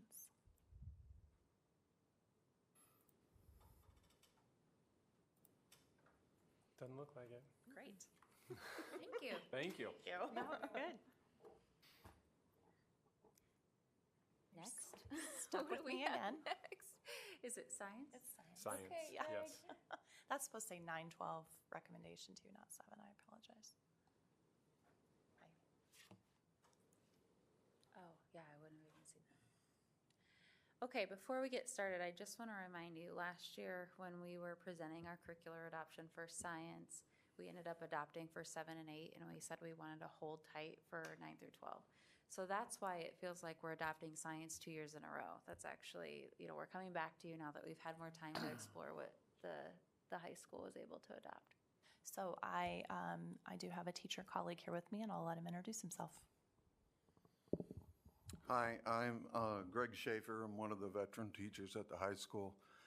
Been there for 27 years now. So we work together as teams, our 9th grade team, our 10th grade team, and our 11th grade team. And we're really focused on giving kids experiences and hands-on experiences to learn science. Thanks, Greg. So Shauna just kind of already explained this, that we went through, that's okay, the 7-12 science team adoption last year, put 9-12 on hold for a few reasons. And I think it was a great decision, especially as we're thinking about those new state-of-the-art classrooms and lab spaces that we're getting.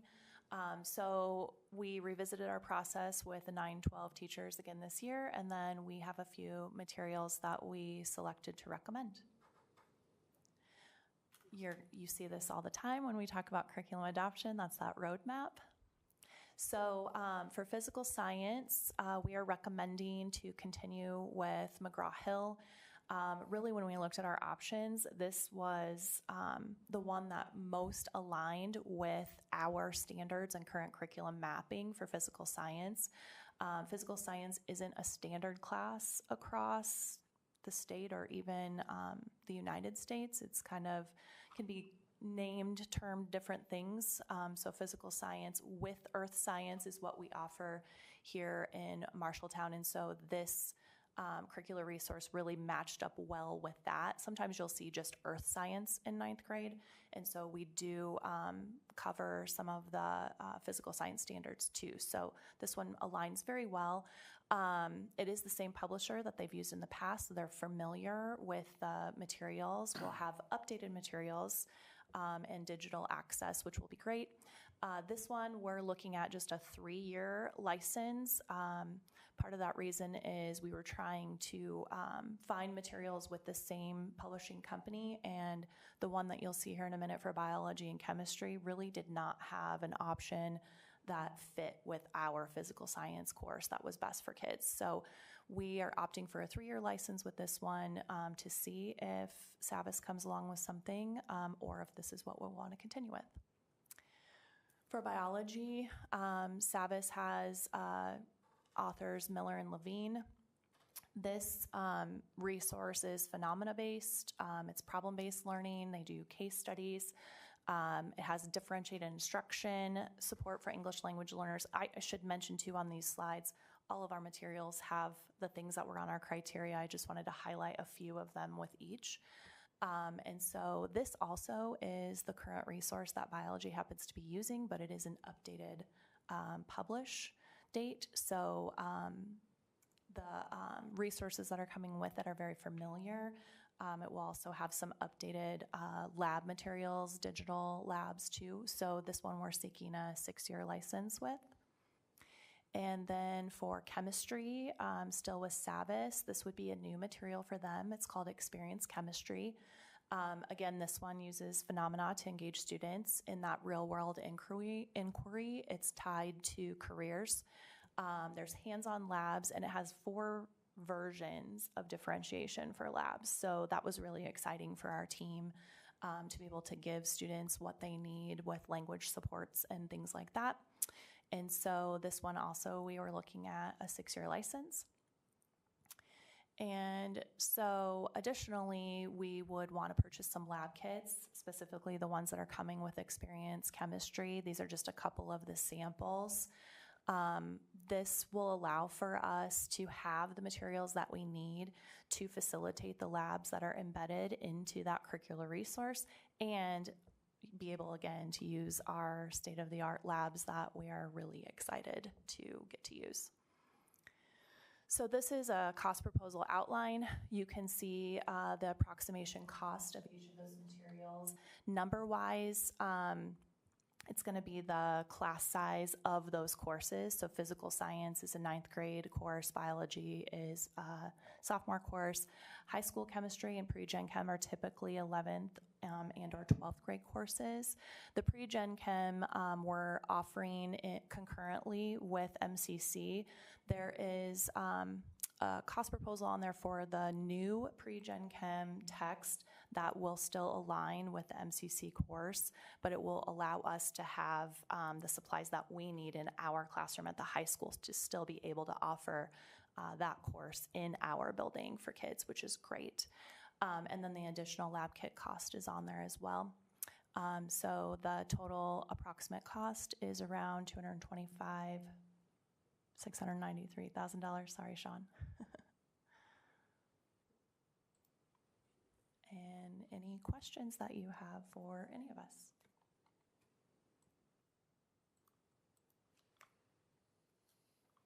What were some of the comments or questions from the teacher perspective that kind of led you to this particular curriculum? Well, it depends on what topic you're talking about. Mm-hmm. So like, for example, in physical science, one of the things that we've struggled with over the years is when the Iowa Core came about that moved to the national science teachers, or the national science standards, is we actually did a huge shift, because years ago we used to have just, in the 9th grade, we used to have just earth science. Because of the NGSS, we had to switch to a lot more physical science, and we lost a lot of earth science, but we still have some astronomy, plate tectonics, and so forth. So it's very tough for, in the case of physical science, to find a curriculum or a textbook that encompasses everything, which is, it's very tough to do. In biology and chemistry, the SAVAS fit with what they are doing and all the standards that that they're doing. So every textbook that we are suggesting is all connected to all national science teachers or national NGSS standards. Okay. Yeah. So we do a bit of a hybrid between physical and earth now, is that?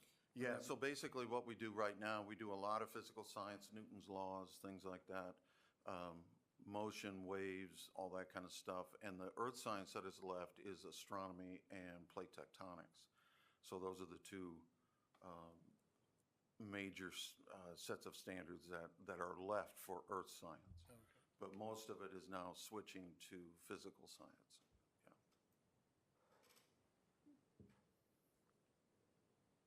Any other questions?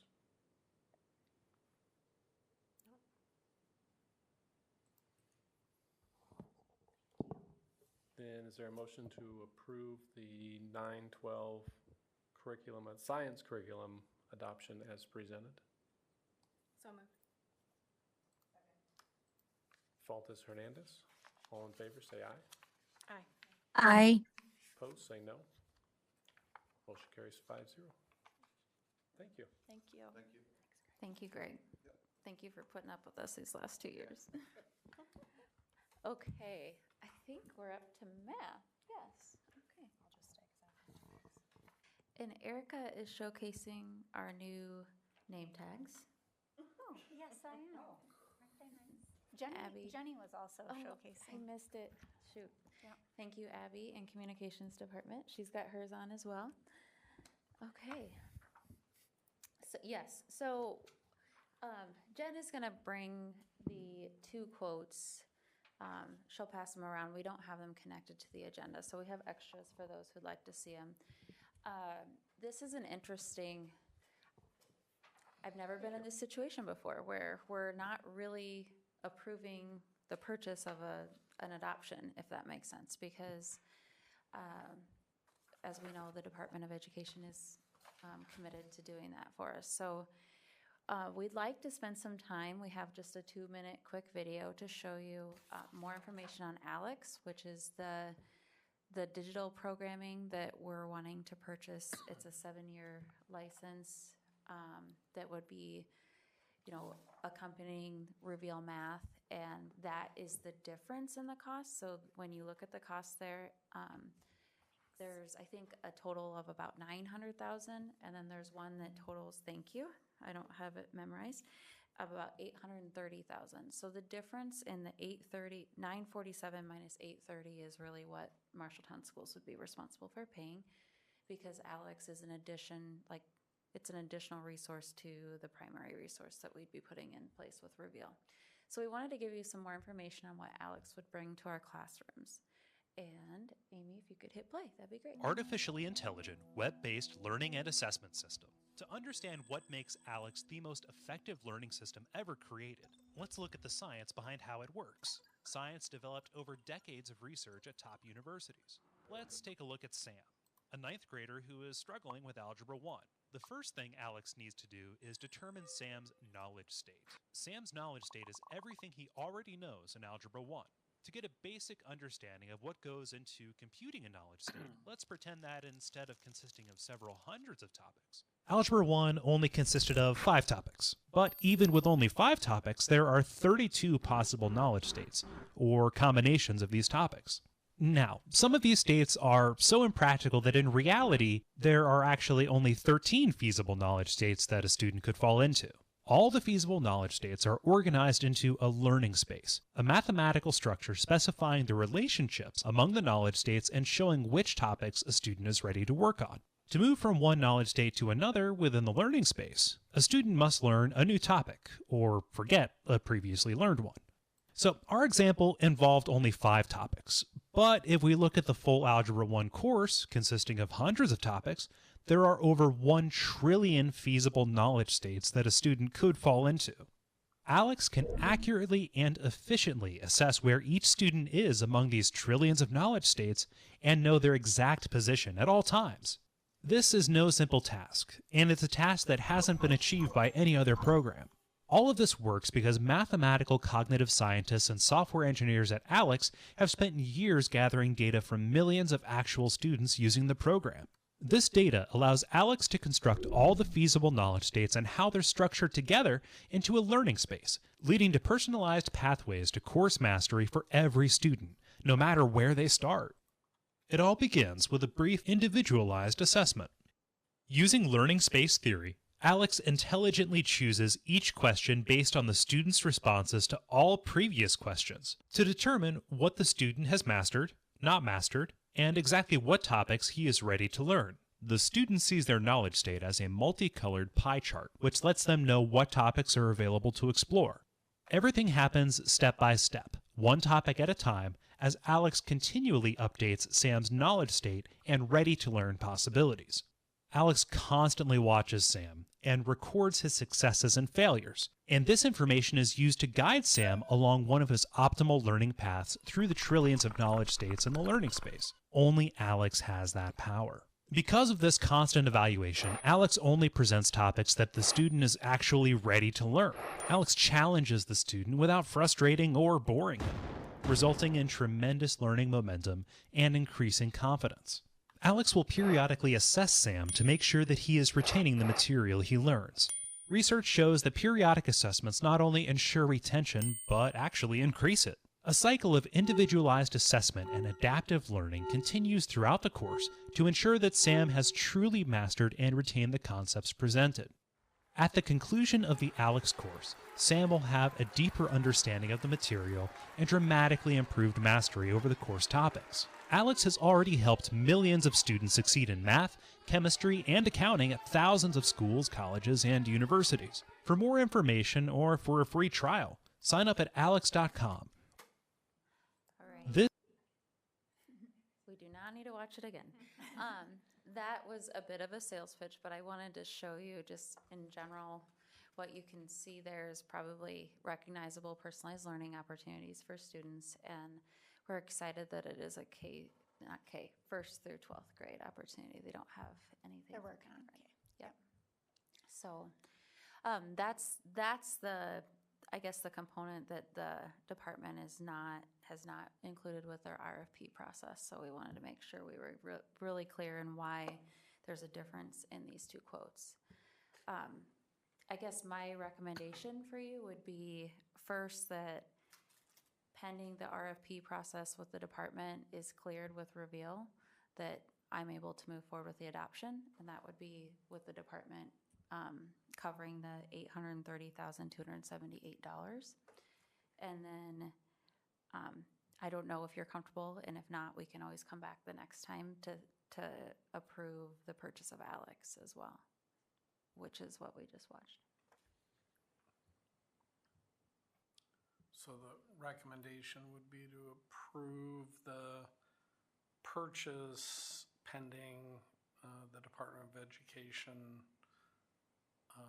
living up to their promise to pay the lion's share of this. Correct. I'm not asking for permission to purchase the $830,000 with our funds. I'm asking for permission to hand over the bill to the department, essentially.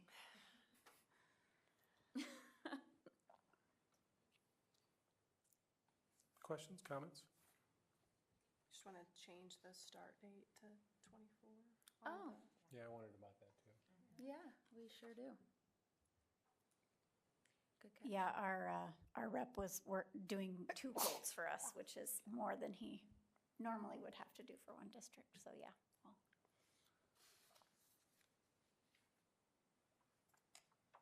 So is the Department of Ed just waiting for this? Like there's been communication back and forth about.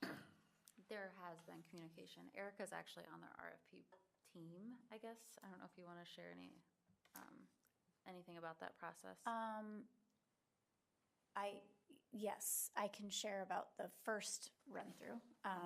the state, it was actually really similar to our curriculum adoption process. They came up with criteria that they wanted these quality programs to have, and then they put out an RFP for companies to say, yeah, we do that. We meet those criteria. So the first time around, I read through all of the proposals from the different curriculum companies, and then there was a team of people that used a rubric to evaluate those.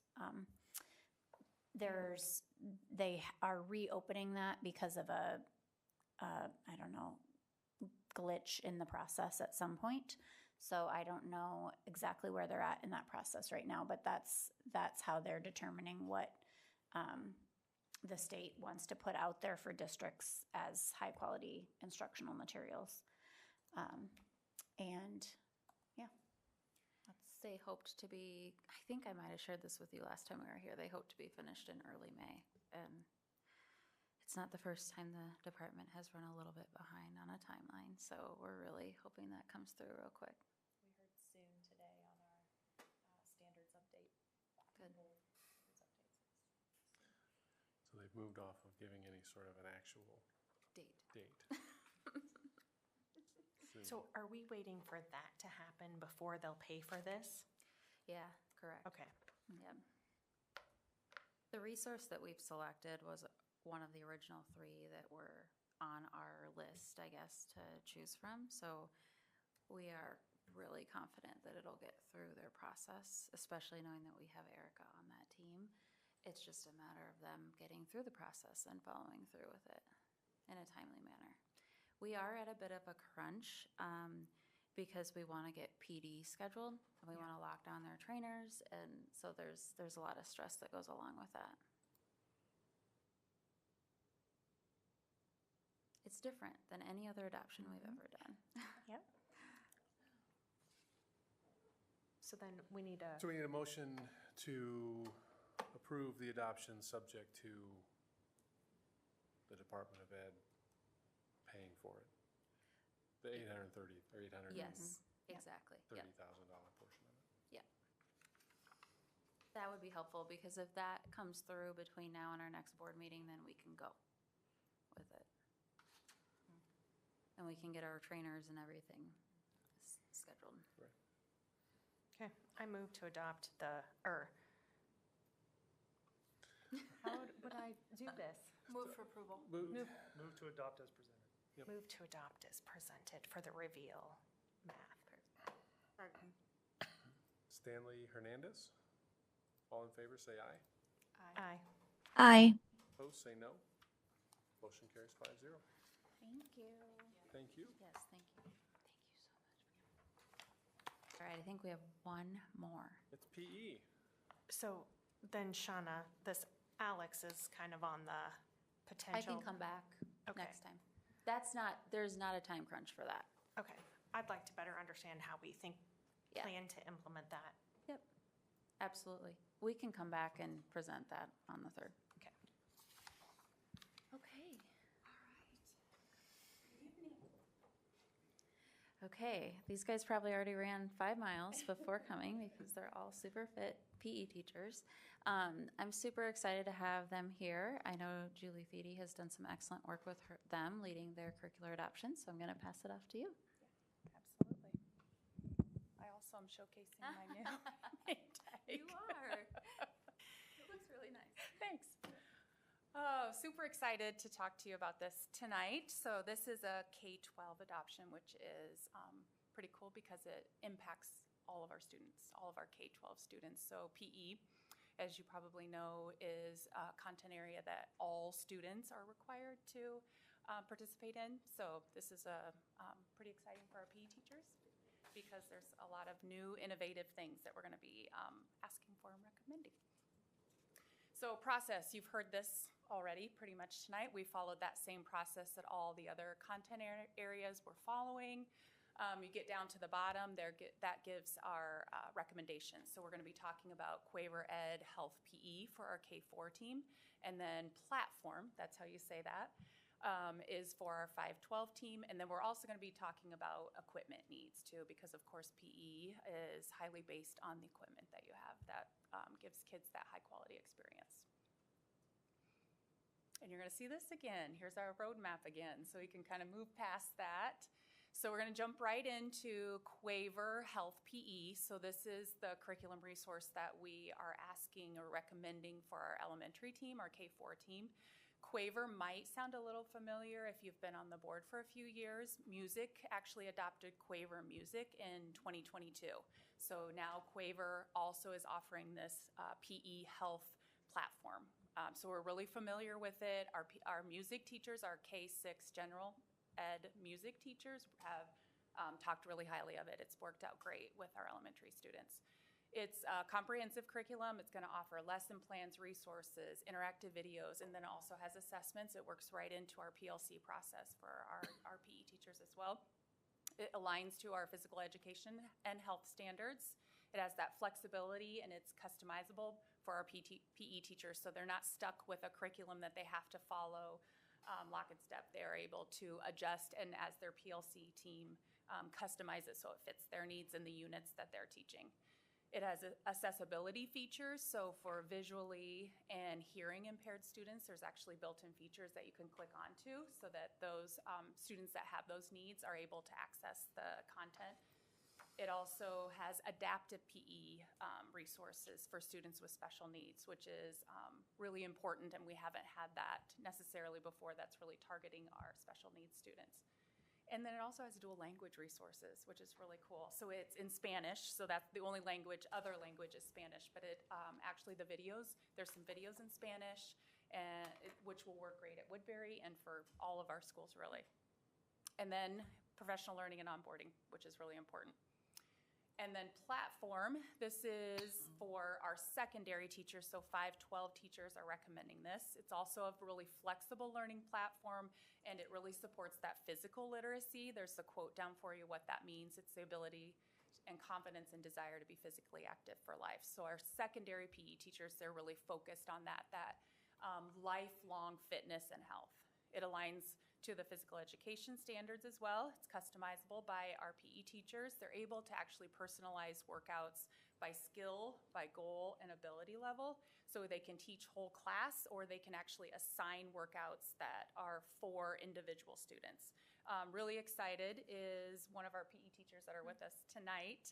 Alan is at the high school. He's going to be starting a new program, new class next year, advanced strength and conditioning, which is going to work really great for those students to really be able to push them that are really interested in weightlifting. It also encourages participation, goal setting, and builds student confidence. It promotes and exposes our students to lifelong fitness skills. And it's also going to give them some really good data, so those fitness metrics that they're going to be able to use during their PLC team meetings. And of course, learning and onboarding included.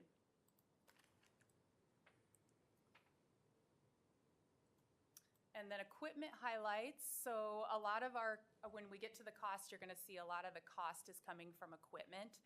And this just kind of gives you an overview of what we're asking for. This equipment's gonna really help us to provide some of those new innovative experiences for our students. It's gonna enhance that skill development and that goal of physical literacy. So elementary, you can see kind of a list of some of the things that we're asking for that are gonna align to Quaver.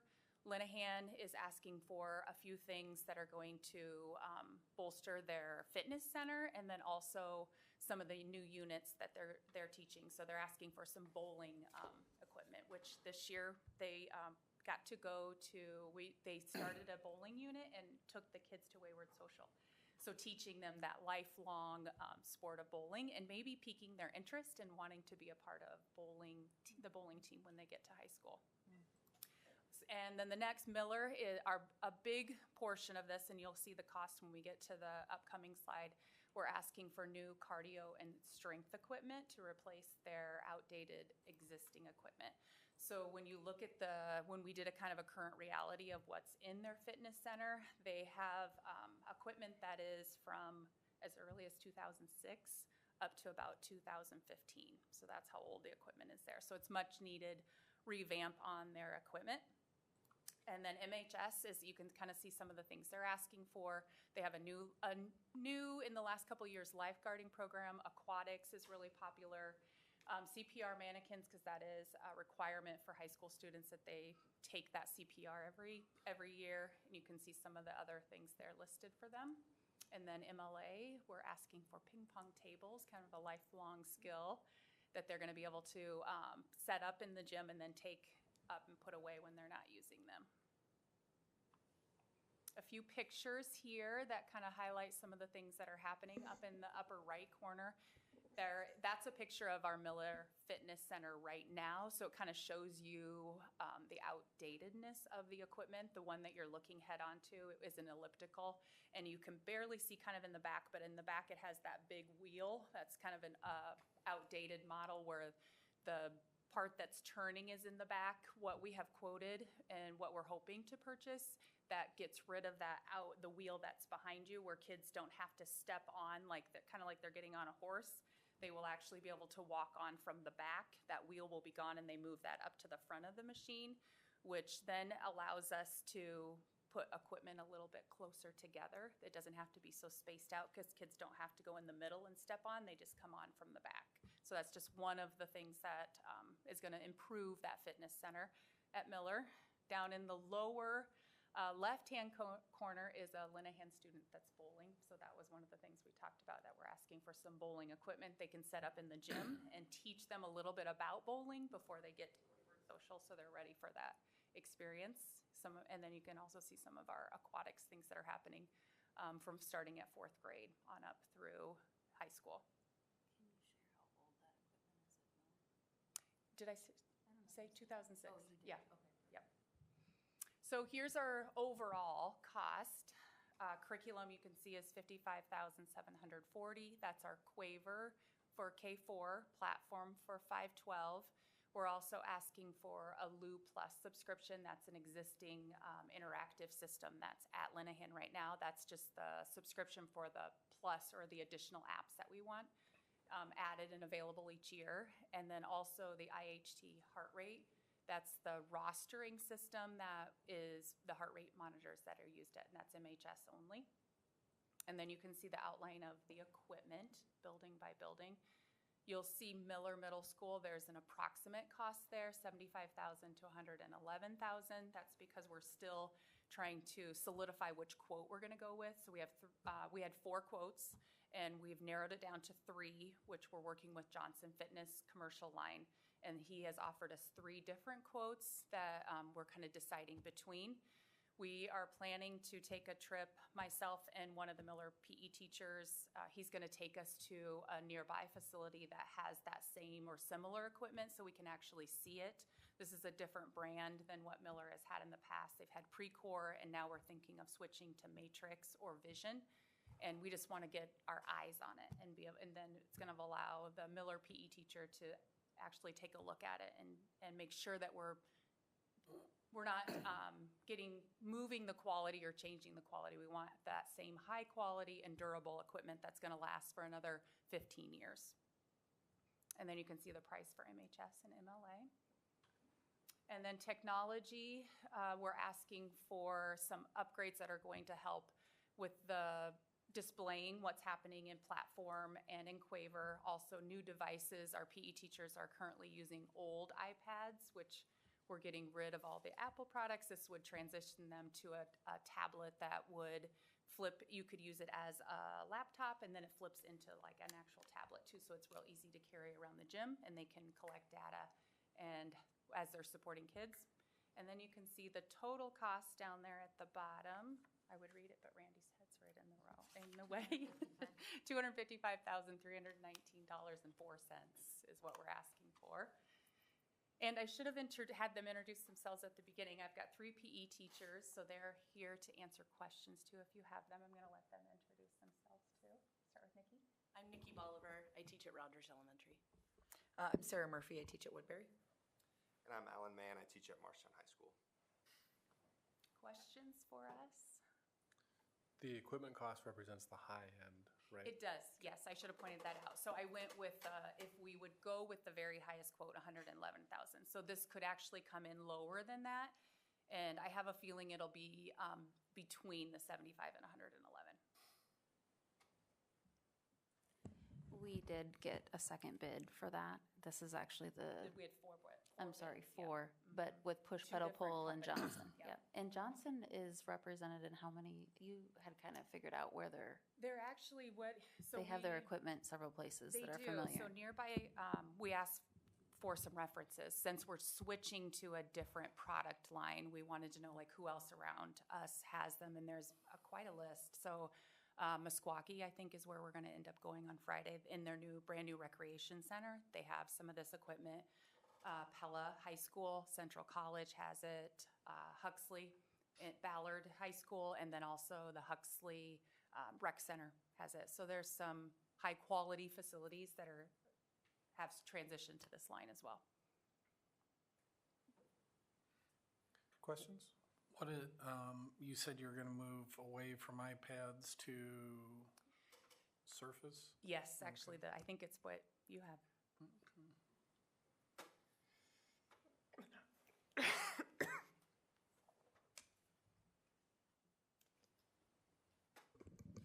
So we can answer questions. We also don't need to approve this if you want to wait until we have more clarity on which of the, Miller quotes we're yeah. going to go with. Mhm.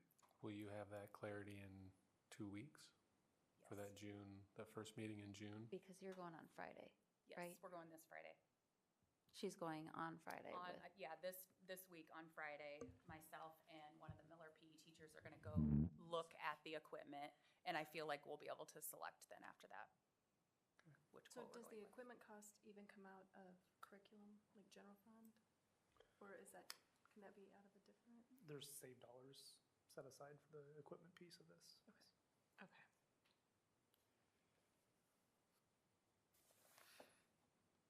I guess my thought would be if there's not a real pressing need, let's nail down the equipment costs and then come back in 2 weeks and talk about it then. Is that? Yep. Okay. Sounds good. All right. You guys came all the way down here. Do you want to tell us anything besides your names? I think we're just really excited to implement a new curriculum and enhance student learning for all students. So new ideas, fresh ideas, updated technology, it's kind of what we look forward to. Yeah, and at the elementary level, the equipment especially would allow us to move at the same pace through all 6 buildings at the same time. So regardless of where kids are, they'd be staying in step, and access to the right equipment can make a really big difference in their abilities in PE. So.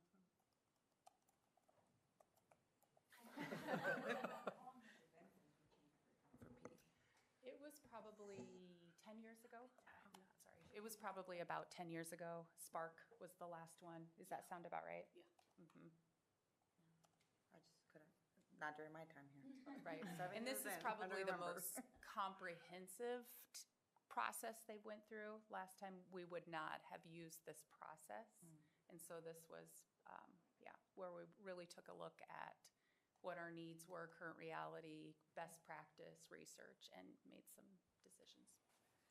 It seems like this individualized plan is going to be very advantageous, especially at the high school level where you've got kids going in different sports, different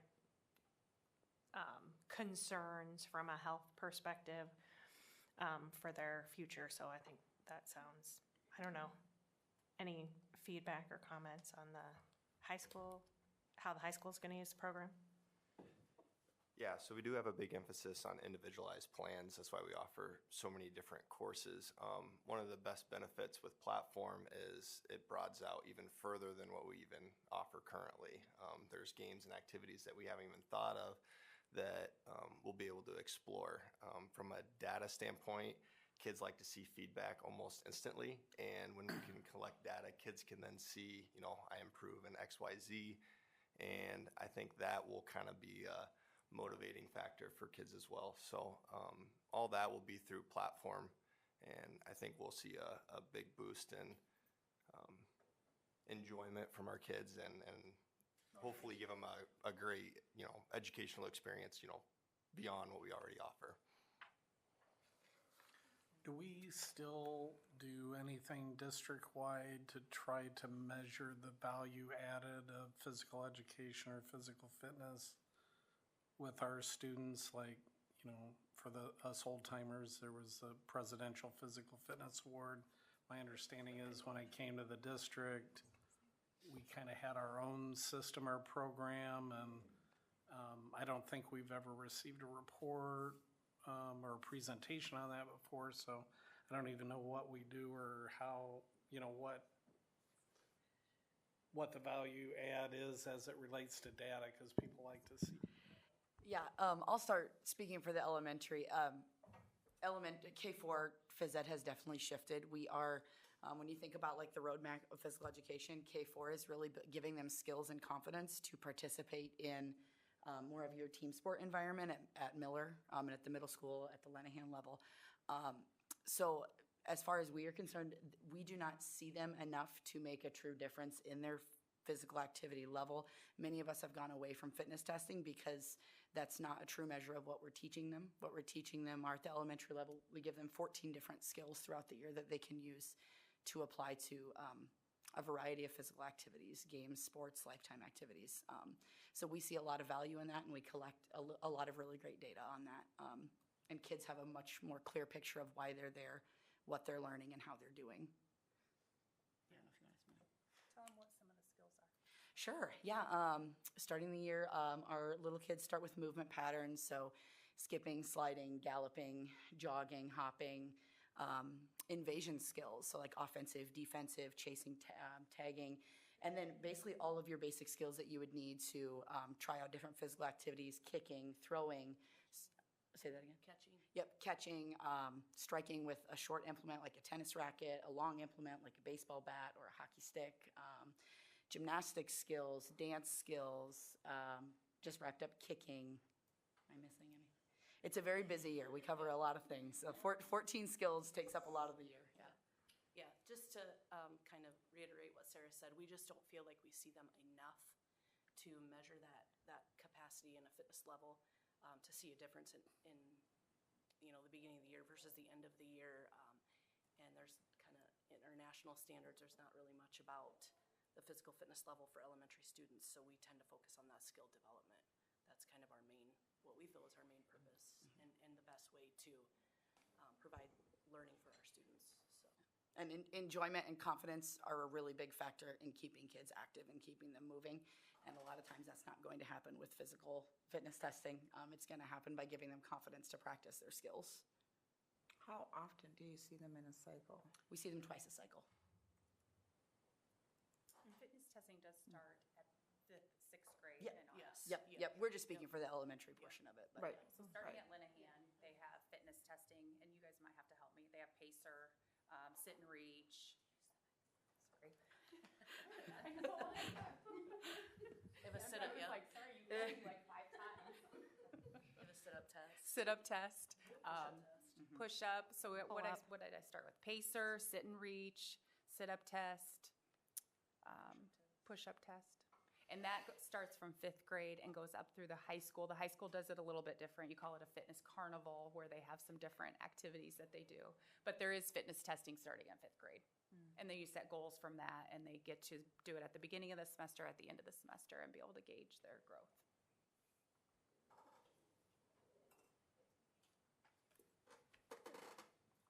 Thank you, guys.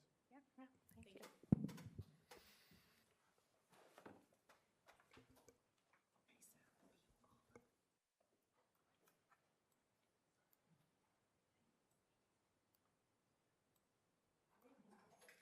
Hi, Jackie.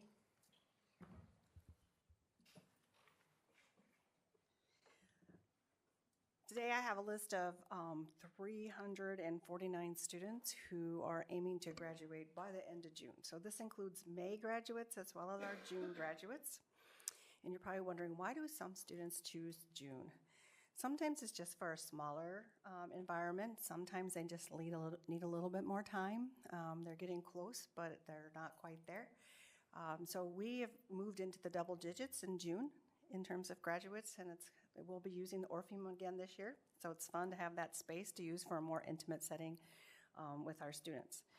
We do have 396 students through MLA, MBA, and Marshalltown High School, of which 349 are planning to graduate this year. And if any additional somehow pull out all the stops and get some more credits done, I will be happy to come back and propose them to the board as graduates. So my ask tonight is approval of these graduates for 2024. Any questions for Jackie? Do you know how many you have for June? Specifically, no. No. It could bounce, I mean, it could happen Thursday afternoon that somebody's got to wait till June. Or somebody could jump into May. Oh. So, yeah, either way. I was just glad to note that both of our senior school board representatives were Did you on the check? list. I checked. You checked? I checked. Okay, They were good. both on there, All right. so. Just check, my son is there too, so. I did notice that he was on there too. There's a graduation party planned on Friday. If there's no other questions, is there a motion to approve the MHS 2024 graduates as presented pending fulfillment of all requirements? So moved. So move. Oh, we're all moving it. Everybody's moving it. We'll go with Faltis Morales. All in favor, say aye. Aye. Aye. Thank you. Opposed, say no. Motion carries 5-0. You girls ready? Yeah.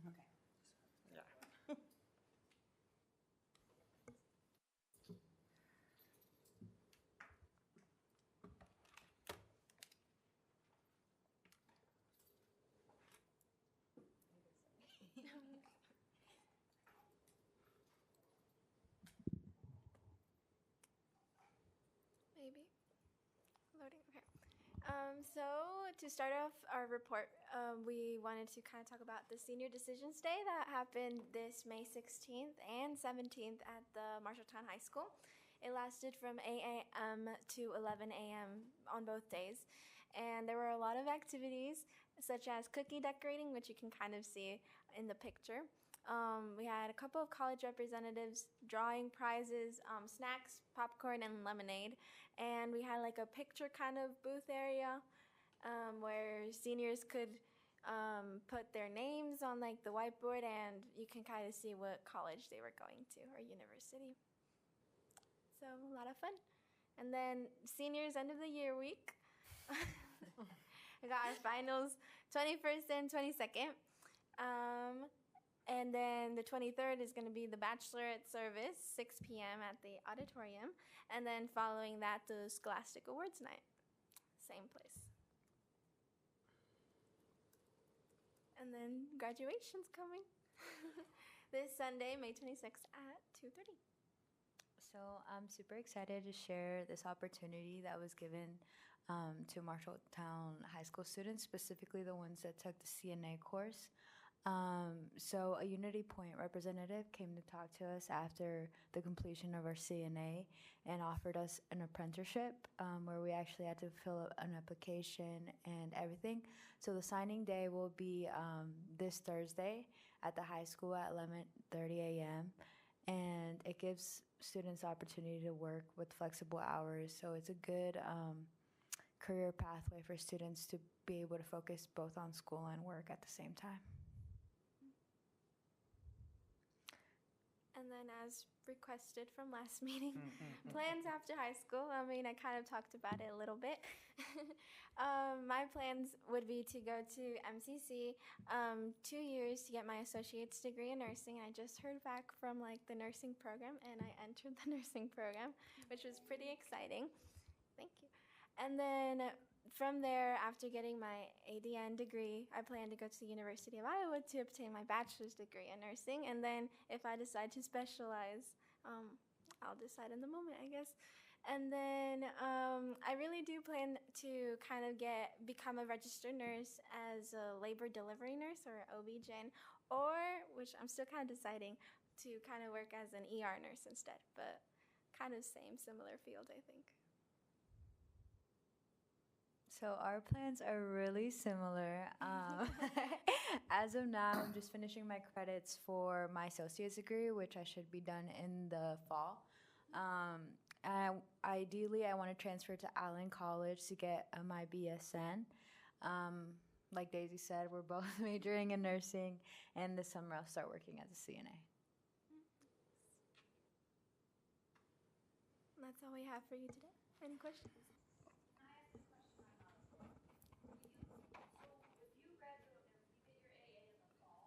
Can you use the mic, please? Nora. I'm not even supposed to be inserting a question. So if you get your AA in the fall, will you have 2 full years to get your bachelor's? And then you can go straight into being a nurse? So the reason I wanted to go to Allen is because I have a 1-year BSN track, and ideally I want to finish as soon as possible. That's phenomenal. Wow.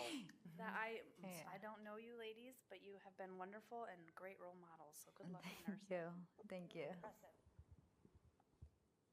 And they're both MEP students, so they got scholarships. Natalie got a full ride. Thanks to the She's our board. Rex Thank ride-in. you. Oh. Yeah.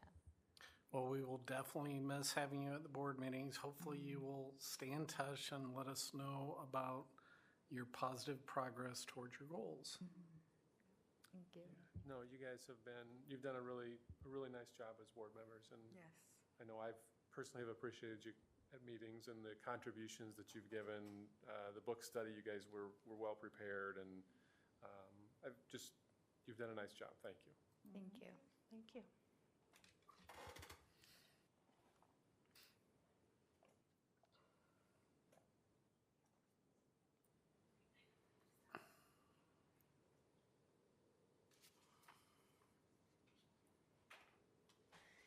Yes, they are a tough act to follow, for sure. Well, if for no other reason than because they didn't ask us for money. There were a lot of it. So I'm here like I am every year. We do an annual replacement of Chromebooks for ages 2nd grade, 5th grade, and 9th grade. And that's because those are the years of transition. So then the device can last with that student for 4 years each time. So we did the bid process, the RFP. We got proposals back, and the one that ended up winning was CDWG for the lowest cost of the particular model that we're looking for, which is Acer. And that is because of the ease of repair for those devices and the quality of the device themselves, which is why we wanted that specific model. And we also have a repair person who's very trained in this device. So the 3 quotes were for the devices themselves. And remember, that's well over 1,400 devices. And then we have some carts that we've added for some of the preschool devices that we'll have to ensure that they can be charged. And then we also do gumdrop cases for 5th grade and 9th grade, so when they take them home, they're more protected. So that's what you see before you. The total was the $617,865. Questions?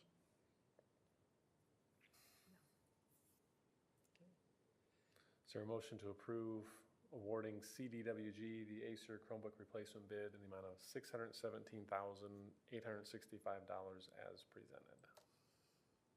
So moved. Faltis Hernandez. All in favor, say aye. Aye.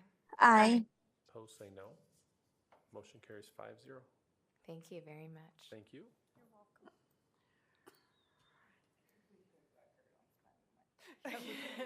What are we up to? What are we up to? What's the running total? Just under $3 million, assuming everything gets approved. I've been adding it up. We've been adding it up. Handbooks. I have nothing to add. No changes from the last time around. Correct. Okay. Okay. Questions? Is there a motion to approve the MCSD 24-25 Employee Handbook and Appendices as presented. So moved. Second. Faltus, Stanley. All in favor, say aye. Aye. Aye. Opposed, say no. No. Motion carries No, I 5-0. was I was looking trying at to figure out her. what the camera was Yeah, doing. like, Yeah, me too. Not true. I was about to ask the same thing. At first, I thought I was doing a 360, but then I noticed it stopped. Did we approve this? We did. Yeah. Oh, okay. You got approved. I thought that was Maria. It is, it's me, Maria. Randy. Certified budget amendment. I have nothing to add either, I guess. No changes from the last time it's been presented. So again, it's just timing of construction costs as well as spending down the last little bit of pandemic funds. This budget amendment is so that avoid an audit comment and being transparent with what we anticipate our line item budget to be with our certified budget. There is no tax increase or asking associated with this amendment. Any questions for Randy? Then is there a motion to approve the 23-24 certified budget amendment as presented? So moved. Second. Stanley, Faltus, all in favor, say aye. Aye. Aye. Aye. Opposed, say no. Motion carries 5-0. You didn't have to get up and walk away. You could have just sat there for. I need the steps, trust me. Okay. Alrighty, I am before you because I forgot last time, and I apologize greatly, to include the secretaries and administrative assistants in the meet and confer recommendation last time. And so for this group, a 3.07% increase is what we would recommend for their salaries, which there's a total. $130,799. And so that 3.07 is consistent with several of the other groups. Any questions?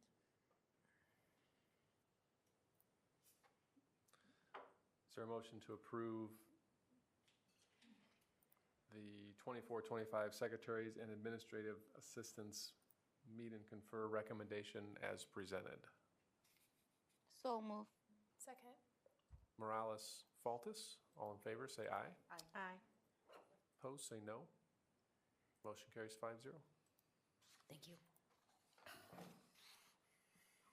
We really made up a lot of time there. Yeah, I'm going to get you ahead of schedule with this one. With the policies, we have one first reading, that is 303.04E1, Fringe Benefits Administration. We have not made any changes from when this was presented at the last meeting, so I would recommend approval and waiving the second reading. Any questions? Then is there a motion to amend 303.04E1 and waive the second reading? Move to approve. Second. Hernandez, Faltus, all in favor, say aye. Aye. Aye. Opposed, say no. Motion carries 5-0. Maria, are you able to handle the initial reviews, or do you want me to do it? I can do it. Okay. Whenever you're ready. Okay, so we have 3 policies, and all 3 of them are marked as review. So the first one is 601.02 school day, 602.01 curriculum development, and 602.02 curriculum implementation. And they're all marked as review. Questions? Then they will be marked as reviewed.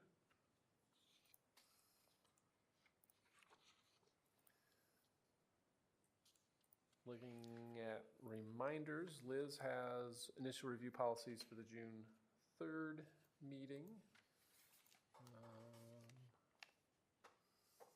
Looks like a couple of committee meetings coming up. Do we still have the equity committee meeting on Thursday? Okay. The answer was yes. Just wondering because it wasn't on the Because it wasn't on the list, yep. Committee reports, internal communications met last Friday. It's a short meeting.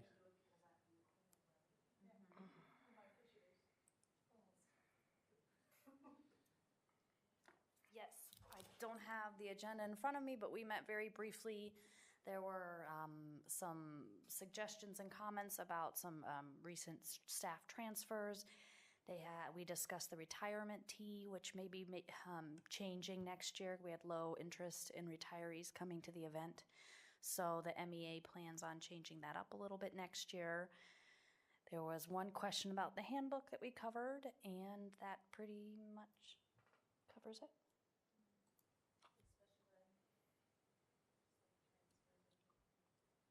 Nora mentioned. Check. Yep. Yeah, Okay. nothing earth-shattering. Thank you. Teacher quality. Did that meet?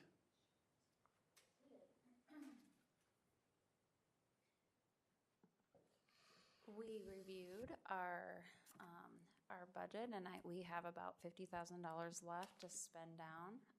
We have been trying to spend this year's TQ dollars on this year's teachers, so in the past we've had quite a hefty carryover.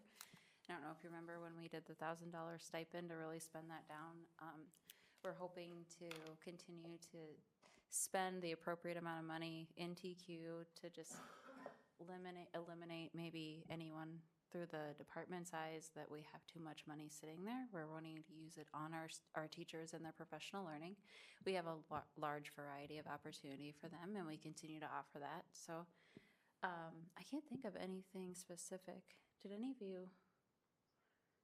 We just kind of updated the team on where we're at.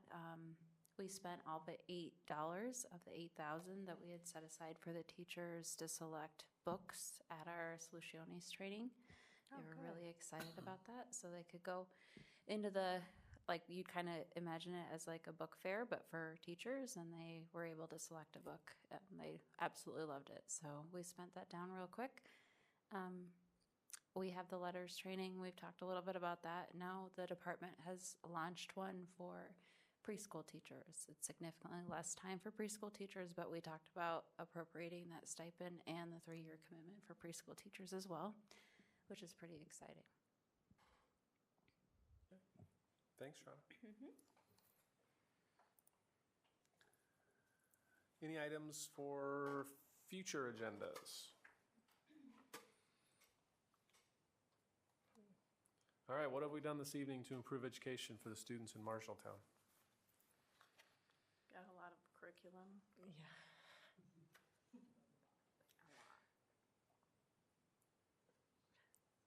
The National History Day trip proved that, and got to hear from those students. I like hearing from, just about how that really cements the learning by doing those extra projects. So I thought that was good. New equipment as well. Yep, I think it'll be nice, with the science adoption, the family consumer science adoption, to have all of that with the new classroom space, and so that works well together. Perfect timing.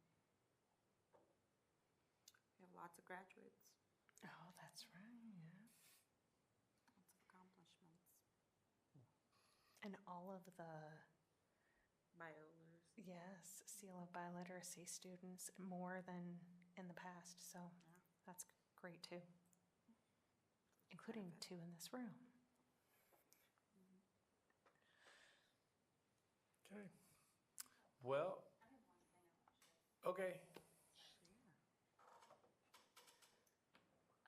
May 28th, we have the ELPA 21 celebration. I don't know if you were able to go to that, but it is really cool. we had about 174 students exit ELL services, and all of them have been specially invited to the high school auditorium for a celebration. And the parents come, the kids come. We give them a coordination, and they go take it to their parent, and they get a certificate. It's really cool. So you're welcome to come. I think it's at 6 o'clock. When is it? When is that again? May 28th. Can you send us an invite? Yes, I will. Yep, we'll do that. Yep. Thanks, Shauna. As long as we're doing that, Wednesday, 6 o'clock. That's a big deal. Miller Middle School. Be there. Mr. Glenn, anything you want to add? Come on. Are you getting a lot of questions from the community or hearing anything? Are we hearing any rumblings of who's going to come or how? Nothing? I'm looking at Abby.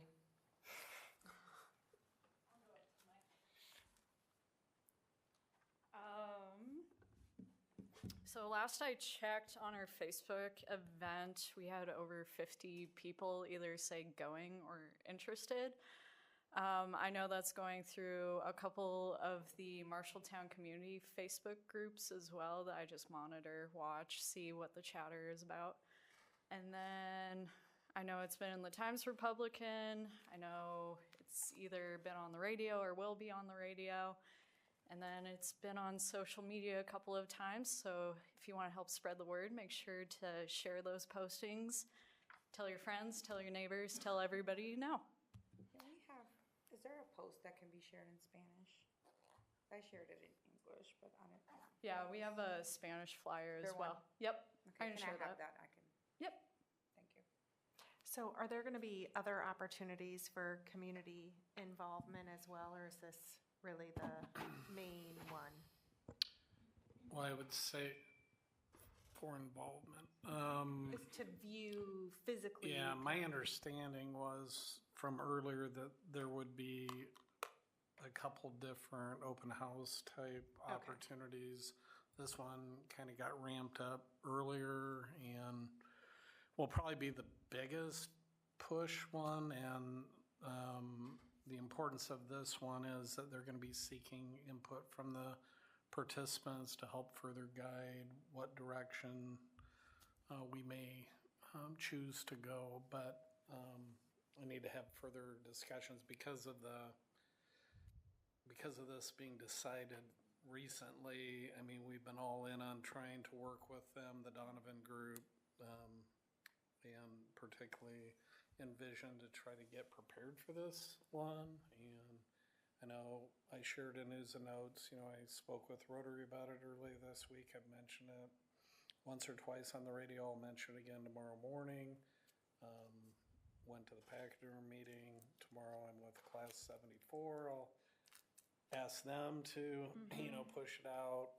All the people that are on the community stakeholder group I've asked to help amplify it and push it out. So I think we're doing what we can to try to get as many people there as possible. And regardless of who shows up, we'll definitely be continuing to regularly push the word out as this thing continues to develop over time. But I would hope at least we'll provide one or two other opportunities for people to get in there. It'll probably be predominantly administrator-led, if it's in the summer or whatever, in terms of tours and that sort of thing.